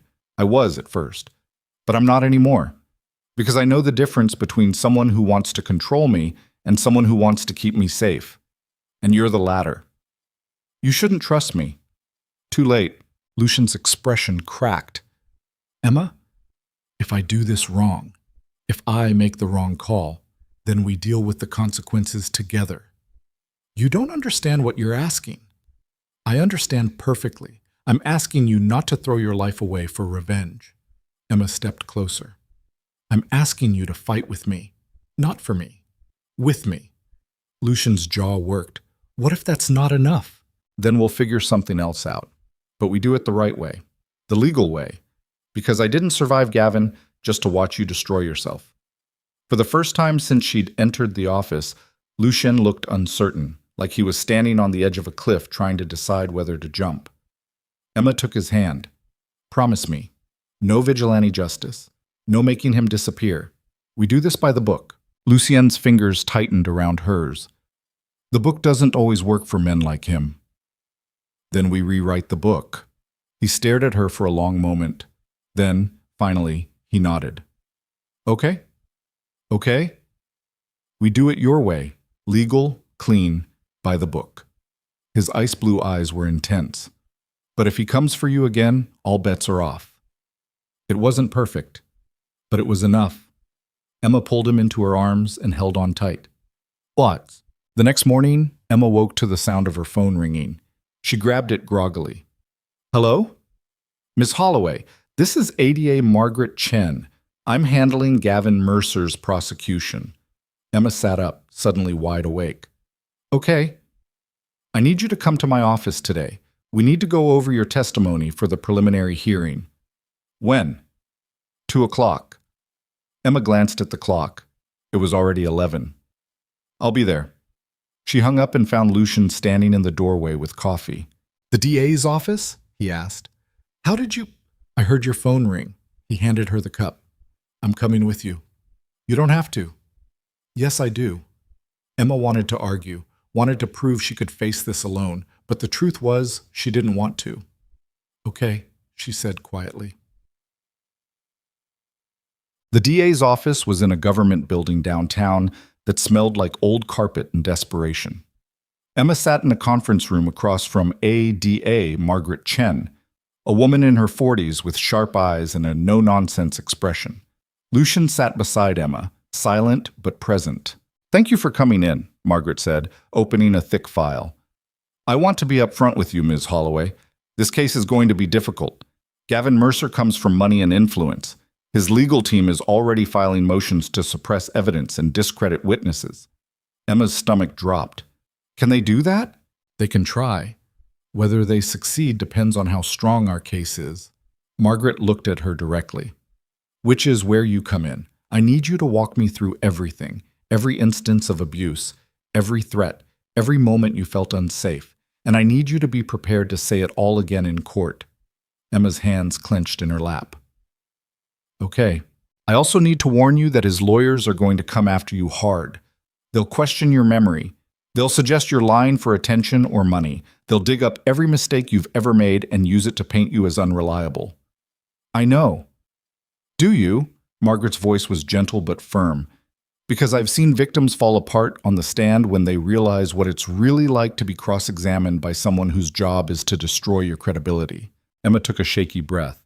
I can handle it. You'll have to, because if you break, we lose. Margaret pulled out a recorder. Now, let's start from the beginning.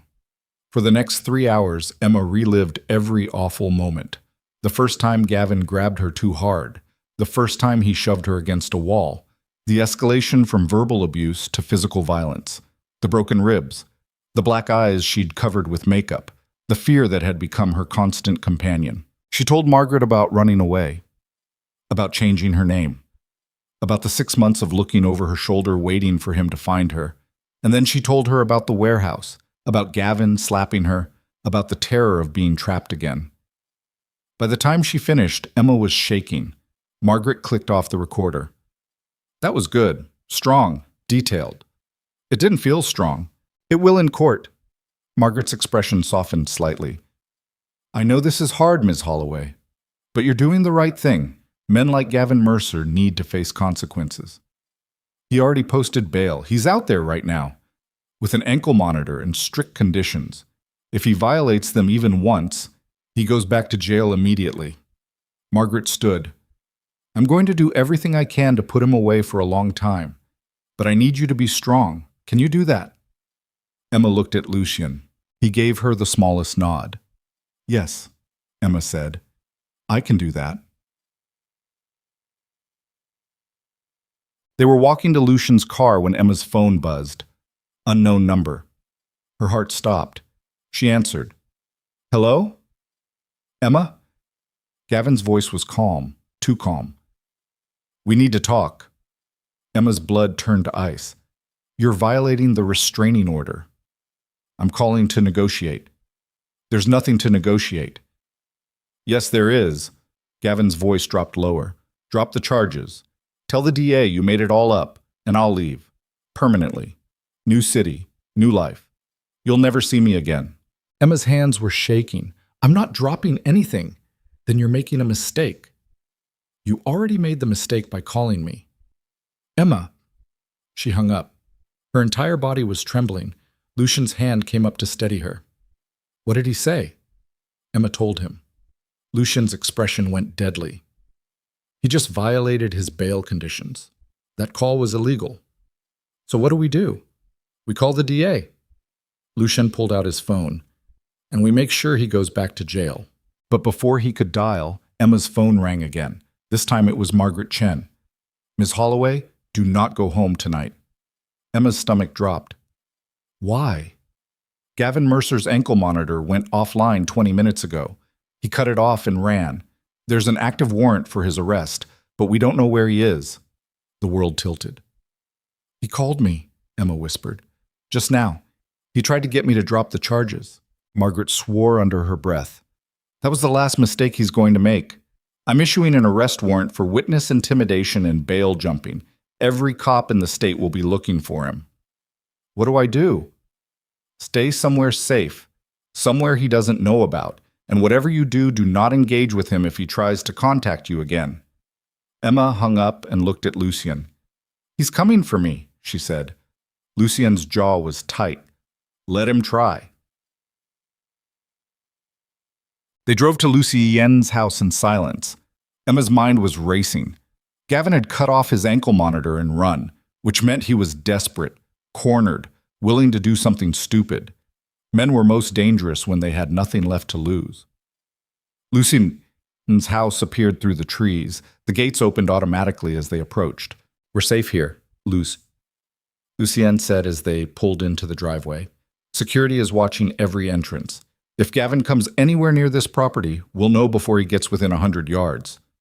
Emma wanted to believe him, but she'd seen what desperation could do to a man like Gavin. They went inside. Lucien immediately disappeared into his office to coordinate with his security team.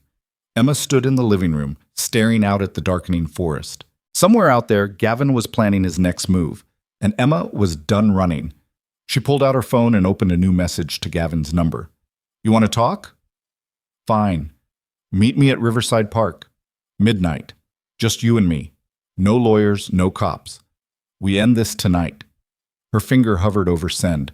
This was insane, reckless, exactly the kind of thing that could get her killed. But Emma was tired of being afraid, tired of letting Gavin control the narrative, tired of waiting for him to make the first move. If he wanted her, he could come get her, on her terms, in a public place, with Lucienne watching from the shadows. She hit send before she could talk herself out of it. 3 dots appeared immediately. Then, midnight, come alone or I walk. Emma's heart hammered. She typed back, see you there? Then she went to find Lucien. He was in his office on a conference call when she walked in. He took one look at her face and immediately ended the call. What did you do? Emma told him. Lucien's expression went from shock to fury in half a second. Are you out of your mind? Probably. Emma, this is exactly what he wants, a chance to get you alone. I won't be alone. You'll be there. That's not the point. Yes, it is. Emma's voice was steady, strong. This is the only way to end it. He's desperate, cornered. If we wait for him to come to us, he'll choose the time and place. But if I control the meeting, if I force him to show up where and when I say, then we have the advantage. Or you'll get killed. Not if you're watching. Emma met his eyes. You said you'd keep me safe, so keep me safe while I do this. Lucien's jaw worked. She could see him fighting every protective instinct he had. Finally, he said, you wear a wire. You let me position men around the entire park. And the second things go sideways, I'm pulling you out. Deal. Emma, I'm doing this, Lucienne, with you or without you. He stared at her for a long moment. Then he pulled out his phone and started making calls. Riverside Park at midnight was exactly as Emma remembered. Dark. Empty. The sound of the river rushing past in the darkness. She stood under a street lamp near the bench where she'd first seen Gavin after 6 months of freedom, the place where her nightmare had started all over again. Now it was where she'd end it. The wire taped to her chest felt heavy, foreign, but knowing Lucien could hear every word gave her courage. Footsteps crunched on gravel. Emma turned. Gavin emerged from the shadows. He looked terrible. His hair was messy. His expensive coat was wrinkled. His eyes had a wild, manic gleam that made Emma's skin crawl. You came, he said. You knew I would. Gavin stepped into the light. Where's your attack dog? Not here. Liar. Gavin's eyes scanned the darkness. He's watching. I can feel it. Emma didn't confirm or deny. Gavin laughed. It sounded unhinged. You really think this ends tonight? You really think you can just... What? Talk me into turning myself in? Apologize and make it all go away? No. Emma's voice was calm. I think you're going to prison for a long time, and I'm going to testify at your trial, and I'm going to watch you lose everything. Gavin's expression twisted. You destroyed my life. You destroyed your own life. I loved you. You beat me because you wouldn't listen. Gavin's voice rose. Because you kept pushing back, kept questioning, kept making everything harder than it had to be. So it was my fault. Yes. Emma felt something inside her snap. Not fear, not panic. Rage. Pure, white-hot rage. I was never the problem, Emma said, her voice shaking. You were. You're the one who couldn't handle a woman with her own opinions. You're the one who needed to control everything because you're so pathetic and insecure that the thought of me having any power terrified you. Gavin took a step forward. Watch your mouth. Or what? You'll hit me again? Emma didn't back down. Go ahead. Do it. Right here, in front of witnesses, with a wire recording every word. Give the DA everything they need to bury you. Gavin's hands clenched into fists. Emma saw the moment he snapped. Saw the calculation in his eyes disappear. Saw the mask slip completely. Gavin lunged. Emma didn't run. She stood her ground. And the second Gavin's hand came up, 3 shadows detached from the darkness and slammed into him. Lucien's security team took him down in seconds. One grabbed his arms. Another forced him to his knees. The third secured his wrists behind his back with zip ties. Gavin was screaming, cursing, thrashing, but he couldn't break free. Then Lucien stepped into the light. He looked at Gavin the way someone might look at a dead rat. You really are predictable, Lucien said quietly. Gavin's face contorted with rage. This was a setup. Yes. You can't. The police won't. The police are already on their way. Lucien pulled out his phone and played back audio. Gavin's voice screaming at Emma, the sound of him lunging at her, all of it crystal clear on the recording. Assault, attempted battery, violation of bail conditions, witness intimidation. That's at least another 10 years on top of the kidnapping charges. Gavin's face went white. Sirens wailed in the distance. Emma stood frozen, watching it all happen. This was it. The moment Gavin Mercer finally faced consequences. Blue and red lights flooded the park. Police cars screeched to a stop. Officers poured out with weapons drawn. Gavin Mercer, one of them called. You're under arrest. Lucien's men stepped back, hands raised. The police took over, forcing Gavin face down on the ground while they cuffed him. Emma watched as they read him his rights. Watched as they hauled him to his feet. Watched as they shoved him into the back of a cruiser. And for the first time in 5 years, she didn't feel afraid. She felt free. Lucien crossed to her side. His hand found hers. It's over, he said quietly. Emma looked at him. Is it? He's going to prison for a long time, and this time his father's money won't save him. You're sure? I'm sure. Lucien's thumb brushed across her knuckles. You did it, Emma. You won. Emma's eyes burned. We won. Lucien pulled her into his arms, and Emma finally let herself believe that maybe, just maybe, she really was safe. 3 weeks later, Emma stood in a small bookstore on Main Street. It was empty except for paint cans and unopened boxes. But she could see what it would become. Exposed brick walls, warm lighting, shelves packed with books, a cozy reading nook by the window. Her bookstore, the one she'd dreamed about for years but never thought she'd actually own.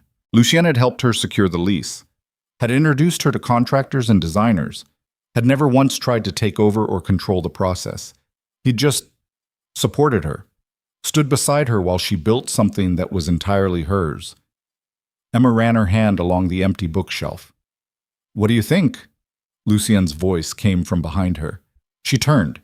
He was leaning against the doorframe, hands in his pockets, looking at her like she was the most extraordinary thing he'd ever seen. I think it's perfect, Emma said. Good. He crossed to her side. Because I have something for you. He pulled a small envelope from his jacket. Emma took it with shaking hands. Inside was a single piece of paper, a deed, for the building, in her name. Lucien, her voice cracked.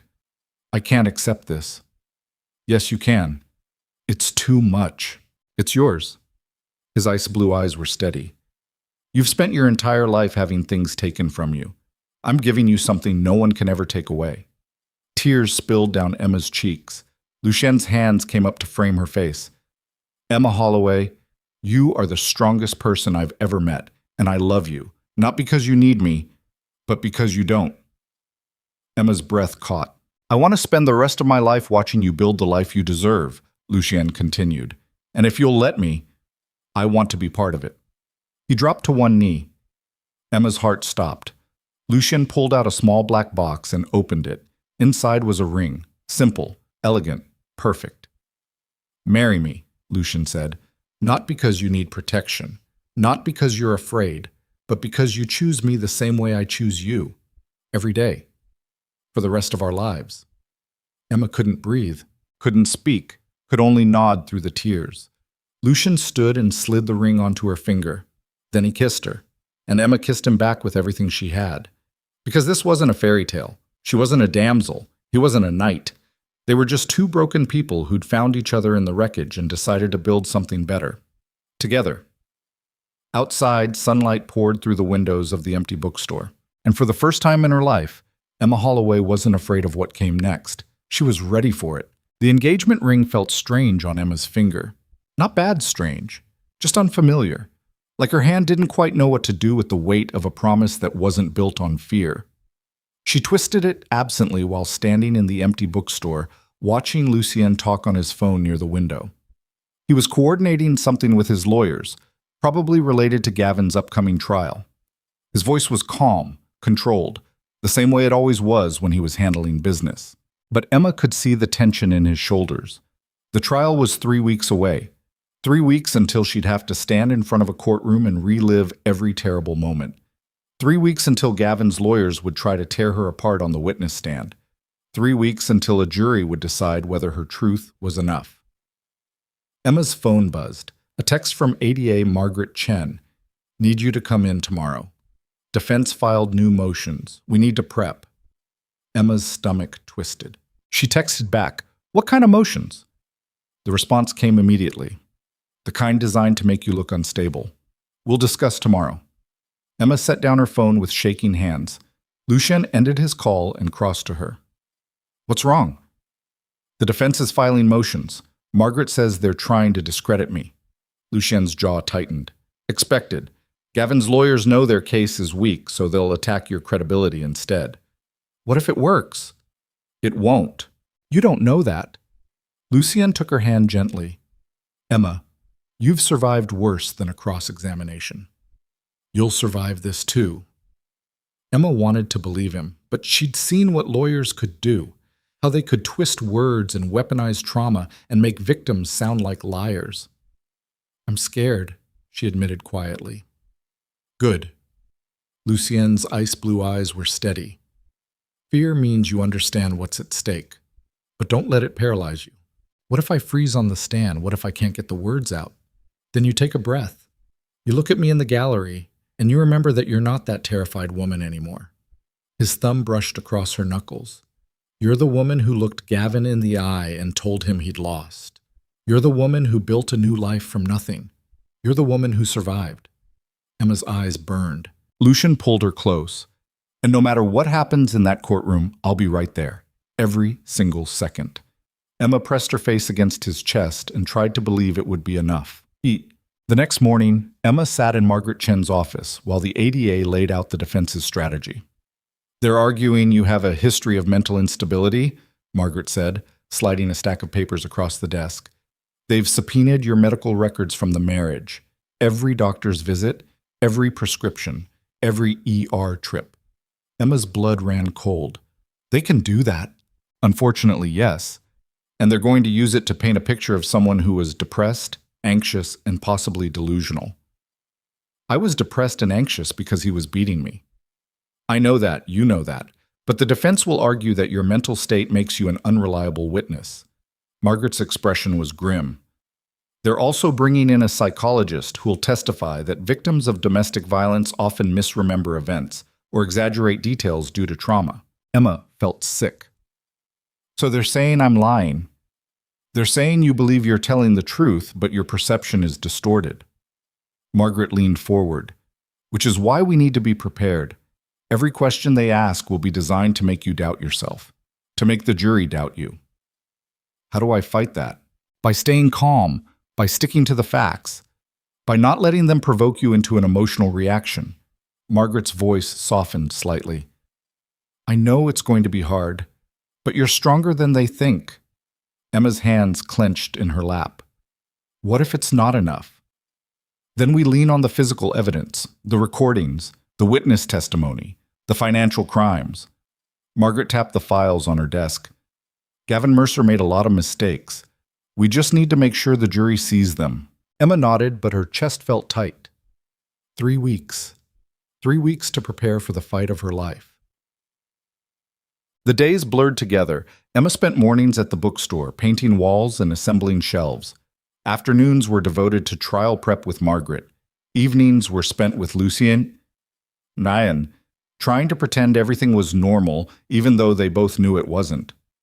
At night, Emma dreamed about the courtroom, about standing on the witness stand while Gavin's lawyer shouted questions, about freezing, about forgetting her own story, about the jury looking at her with doubt in their eyes. She woke up gasping more than once, and every time Lucien was there, holding her, grounding her, reminding her she wasn't alone. 2 weeks before the trial, Emma's parents called. She'd been avoiding them since leaving Gavin. They'd loved him, had believed his charm, had suggested more than once that Emma was overreacting when she'd tried to tell them the truth. But now they'd seen the news coverage. "Emma, sweetheart," her mother's voice was thick with emotion. "We didn't know. We had no idea it was that bad. Emma's throat tightened. I tried to tell you. I know, and I'm so sorry. Her mother was crying now. We should have listened. We should have believed you. Why didn't you? The silence stretched. Finally, her father spoke. Because Gavin was charming, successful, the kind of son-in-law we'd always hoped for, and we didn't want to believe that someone who looked so perfect could be hiding something so ugly. Emma's eyes burned. You chose him over me. We made a terrible mistake. Her father's voice cracked. And we'll spend the rest of our lives trying to make it up to you. Emma wanted to be angry, wanted to tell them it was too late, that their apology didn't erase 5 years of being ignored and dismissed, but she was too tired for anger. I need time, Emma said quietly. We understand. Her mother's voice was small. We just wanted you to know we're here, and we love you, and we're so, so sorry.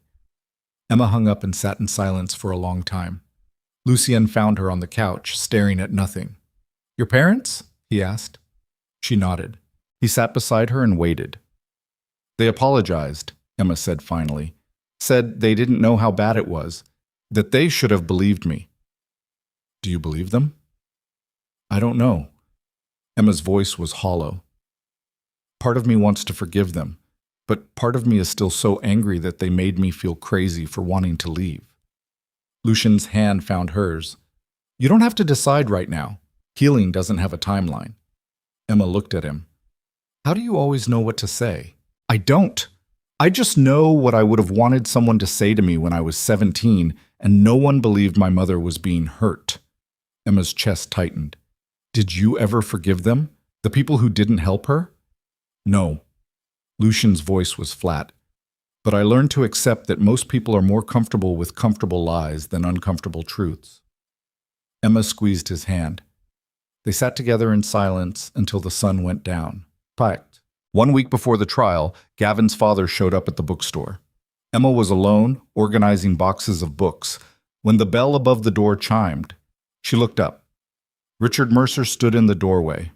Tall, silver-haired, wearing an expensive suit that probably cost more than Emma's entire wardrobe. He looked exactly like an older version of Gavin. Same arrogant set to his jaw, same cold eyes. Emma's heart started hammering. You need to leave. I just want to talk. Richard's voice was smooth, practiced, the voice of a man used to getting what he wanted. 5 minutes. I'm calling the police. Please, just hear me out. Emma's hand closed around her phone. You have 60 seconds.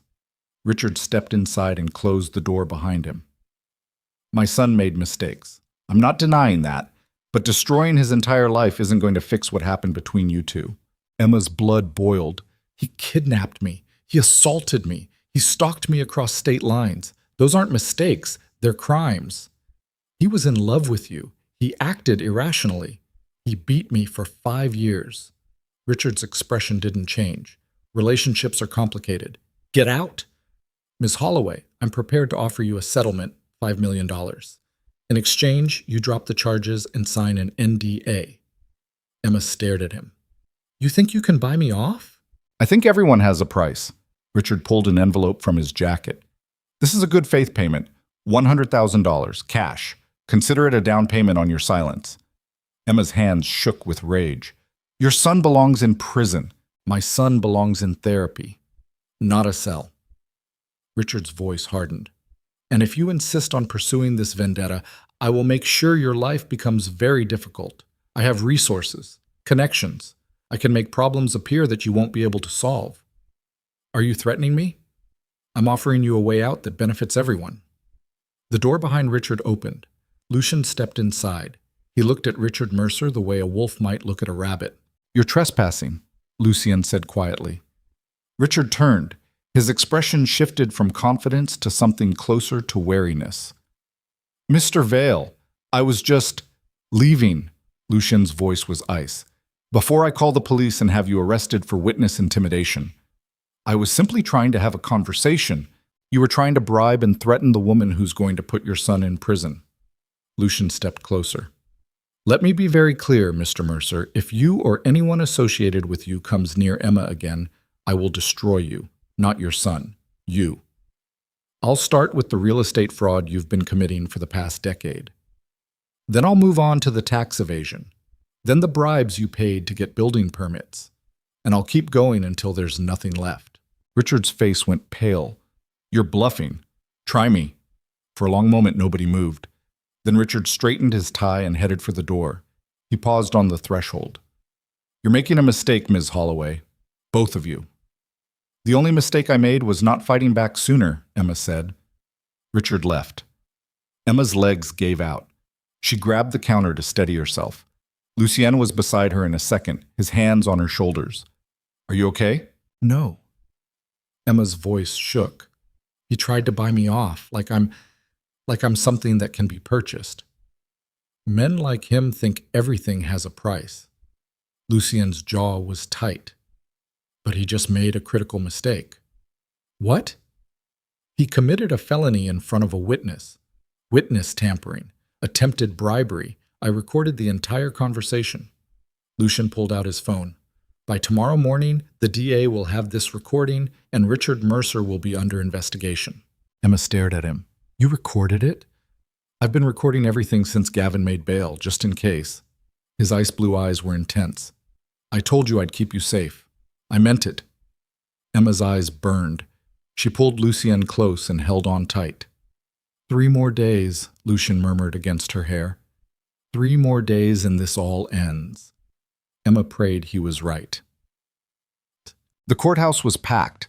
Emma sat in the witness waiting room, her hands clenched in her lap, listening to muffled voices through the walls. The trial had been going on for 2 days. Expert witnesses, character witnesses, police testimony, financial forensics. Now it was her turn. Ms. Holloway? A bailiff appeared in the doorway.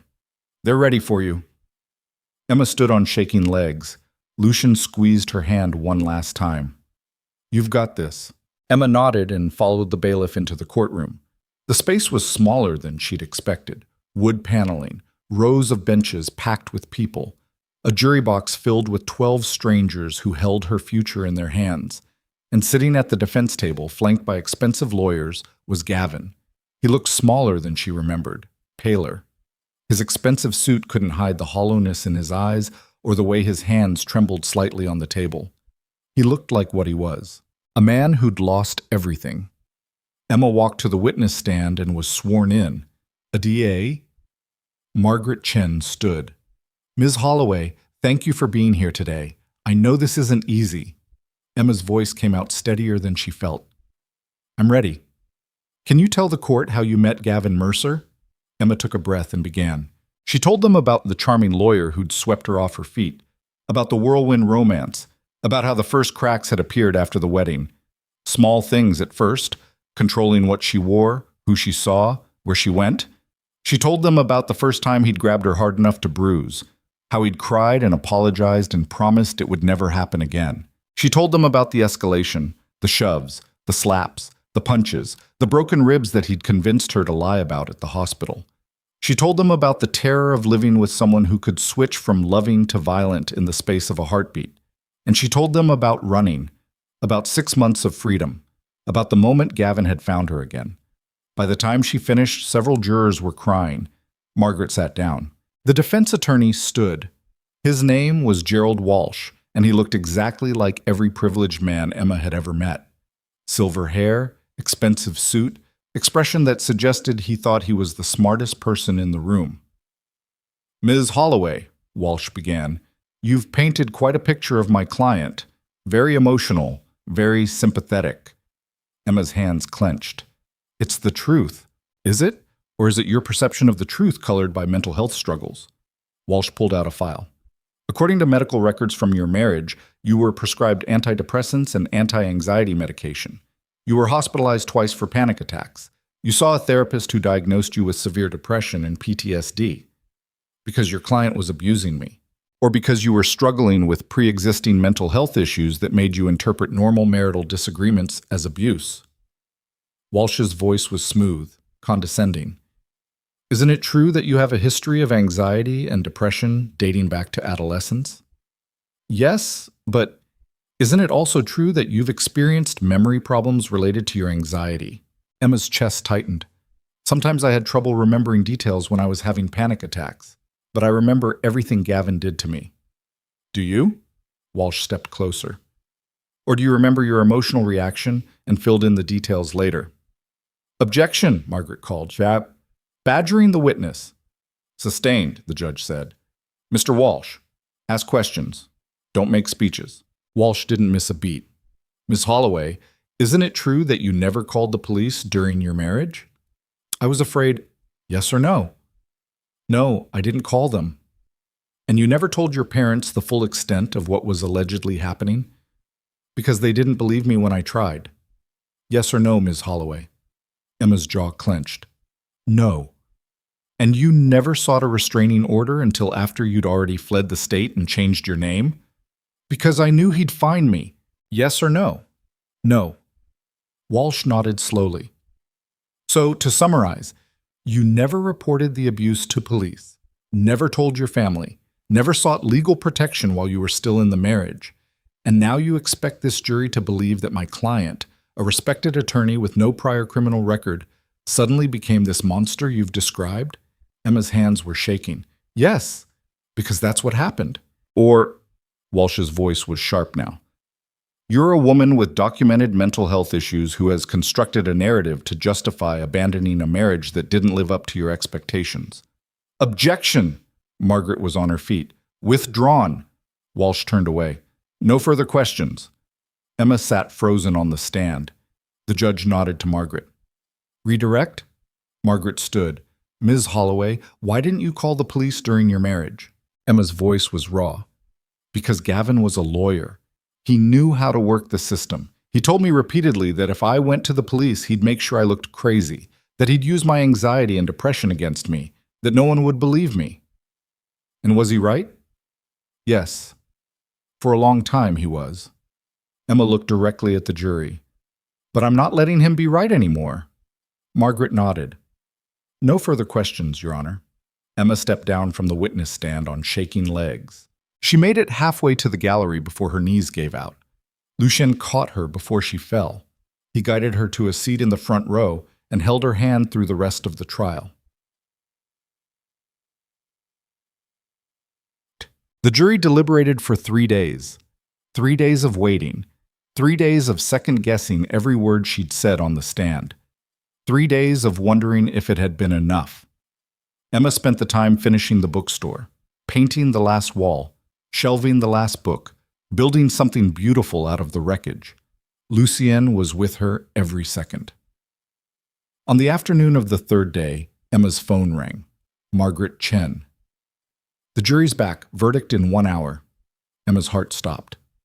Okay. She hung up and looked at Lucien. And, it's time, she said. The courtroom was silent as the jury filed in. Emma sat in the front row, Lucien beside her, watching 12 strangers take their seats. None of them looked at Gavin. That was a good sign, Margaret had said. Jurors who'd voted to convict often couldn't look at the defendant. Emma held on to that knowledge like a lifeline. The judge entered. Has the jury reached a verdict? The foreperson stood. We have, Your Honor. On the charge of kidnapping in the first degree, how do you find? Guilty. Emma's breath caught. On the charge of assault and battery, how do you find? Guilty. On the charge of witness intimidation, how do you find? Guilty. On the charge of violating a restraining order, how do you find? Guilty. The judge continued reading through all 14 charges. Guilty. Guilty. Guilty. Every single one. Emma couldn't breathe, couldn't move, could only sit frozen while the judge thanked the jury and set a sentencing date for 2 weeks from now. The bailiffs came forward to take Gavin into custody. He looked at Emma one last time. She stared back without flinching, and for the first time in 5 years she saw fear in his eyes. Good. Let him be afraid for once. Let him know what it feels like to be powerless. They led him away in handcuffs, and Emma finally let herself cry. Lucien pulled her close, and she sobbed against his chest while the courtroom emptied around them. "It's over," Lucien murmured. "It's really over." Emma nodded, unable to speak. But he was wrong. It wasn't over. It was just beginning. Bods. 2 weeks later, Emma stood in the courtroom for the sentencing hearing. Gavin's lawyers had filed for leniency. His father had submitted character references from business partners and old friends. A psychologist had testified that Gavin was a good candidate for rehabilitation. But Emma had also submitted her victim impact statement, and she'd meant every word. The judge looked at Gavin. "Mr. Mercer, do you have anything to say before I impose sentence?" Gavin stood. He looked thinner, broken. "I'm sorry." His voice cracked. "I know that doesn't fix anything, but I'm sorry for everything I did. To Emma, to the other women, to everyone I hurt." Emma felt nothing. No satisfaction, no vindication, just emptiness. The judge's expression was stone. "Mr. Mercer, you are a lawyer. You knew the law, and you chose to break it repeatedly. You used your education and resources to terrorize women who trusted you, and when one of them finally escaped, you stalked her across state lines and attempted to reclaim her through violence." Gavin's shoulders slumped. "I've read Miss Holloway's victim impact statement," the judge continued. "I've read the statements from 3 other women, and I've reviewed the evidence of your financial crimes and your family's attempts to obstruct justice." The courtroom was silent. "On all charges, I sentence you to 15 years in state prison without the possibility of parole for the first 7 years. You will also be required to pay restitution to all victims and complete a certified batterer intervention program." Gavin's face crumpled. His father, sitting in the back row, stood and walked out. The bailiffs led Gavin away. And Emma finally felt like she could breathe. 6 months later, the bookstore opened. It was called Holloway Books, and the sign above the door was hand-painted in gold letters that caught the morning light. Emma stood outside on opening day, staring at her name on the building, trying to process that this was real. She owned something, had built something, had created a space that was entirely hers, and no one could take it away. "You ready?" Lucien appeared beside her, holding 2 cups of coffee. Emma took one. "I think so. You've been saying that for a week." "Because it's terrifying." Emma laughed shakily. "What if no one comes? What if everyone thinks it's stupid? What if it's exactly what this town needs?" Lucien's voice was gentle. "What if you've created something beautiful and people love it?" Emma looked at him. "When did you become an optimist?" "The moment I met you." Her eyes burned. Lucien leaned down and kissed her forehead. "You've got this. Now go open your bookstore." Emma took a breath and unlocked the door. By noon, the store was packed. People browsed the shelves. Kids sprawled in the reading nook. The smell of coffee from the small cafe counter filled the air. Emma moved through the space, answering questions and making recommendations, and it felt like coming home. This was what surviving looked like. Not just breathing, not just existing, actually living, building something from the ashes, creating beauty out of pain. Late in the afternoon, an older woman approached the counter. "Are you Emma Holloway?" "Yes."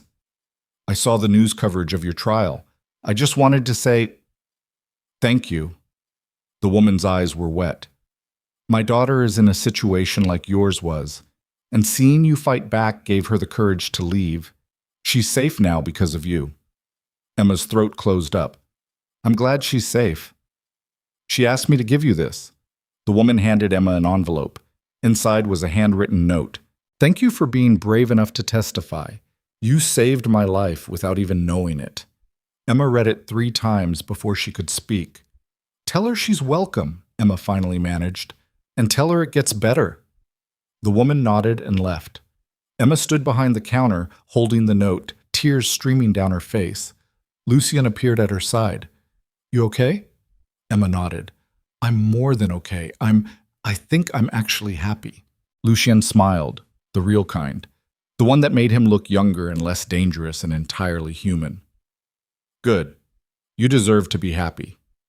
Emma looked around the bookstore she'd built, at the people filling the space, at the life she'd created from nothing. "I want to help them," she said suddenly. "Help who?" "Other women like me. Women who are trying to leave, who don't know where to start or who to trust. Emma turned to face him. I want to use part of the bookstore as a resource center. Information about shelters, legal aid, therapy, a safe space where they can figure out their next step.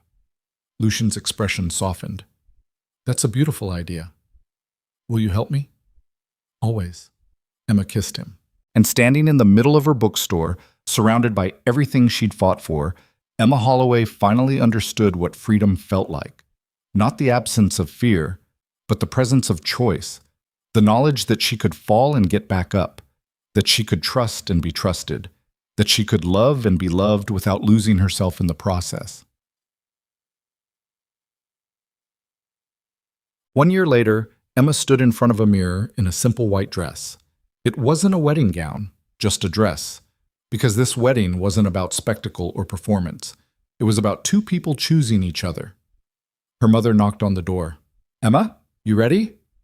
Emma turned. Her parents had been working hard to rebuild their relationship. It wasn't perfect, but it was honest now, real.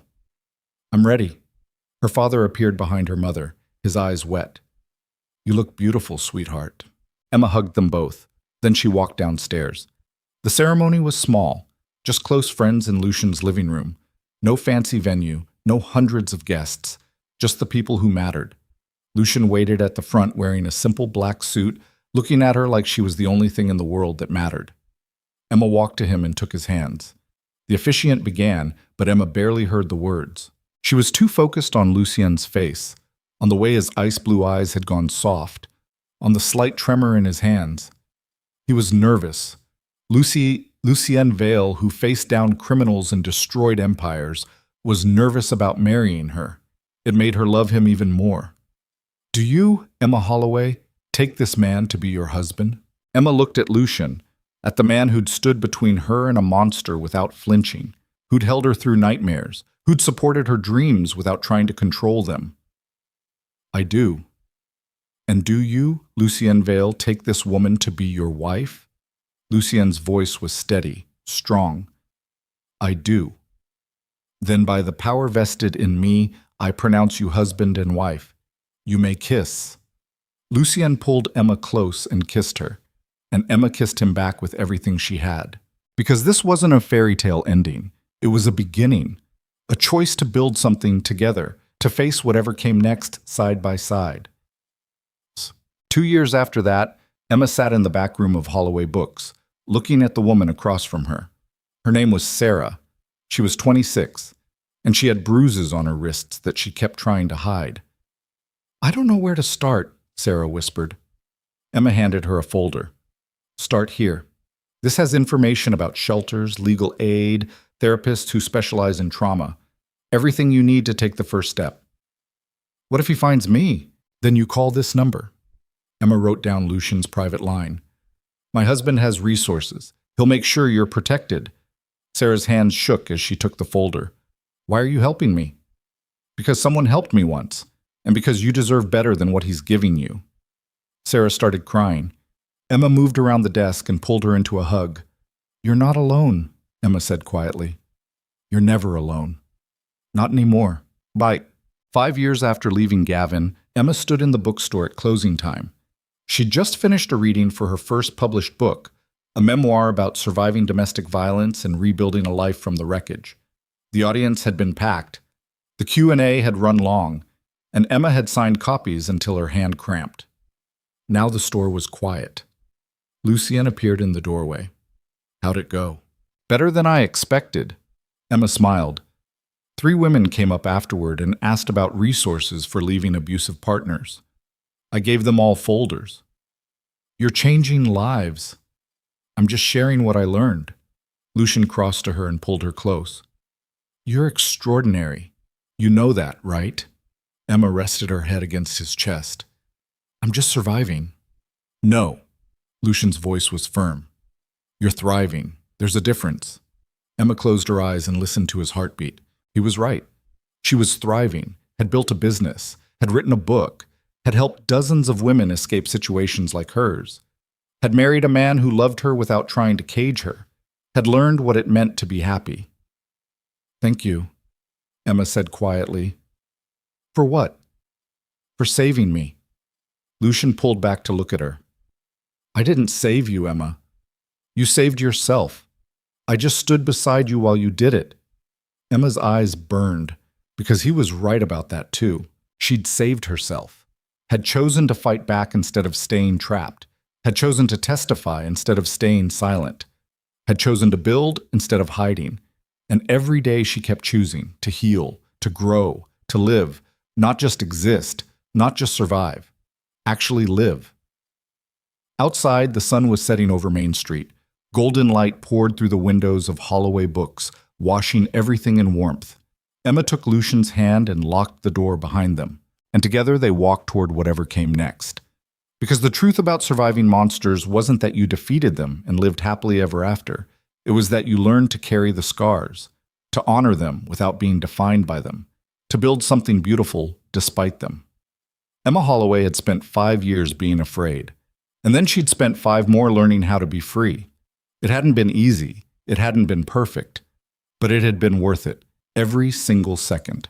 Because on the other side of terror was a life she'd built with her own hands, a life that belonged entirely to her. And no one, not Gavin, not fear, not the past, could ever take that away.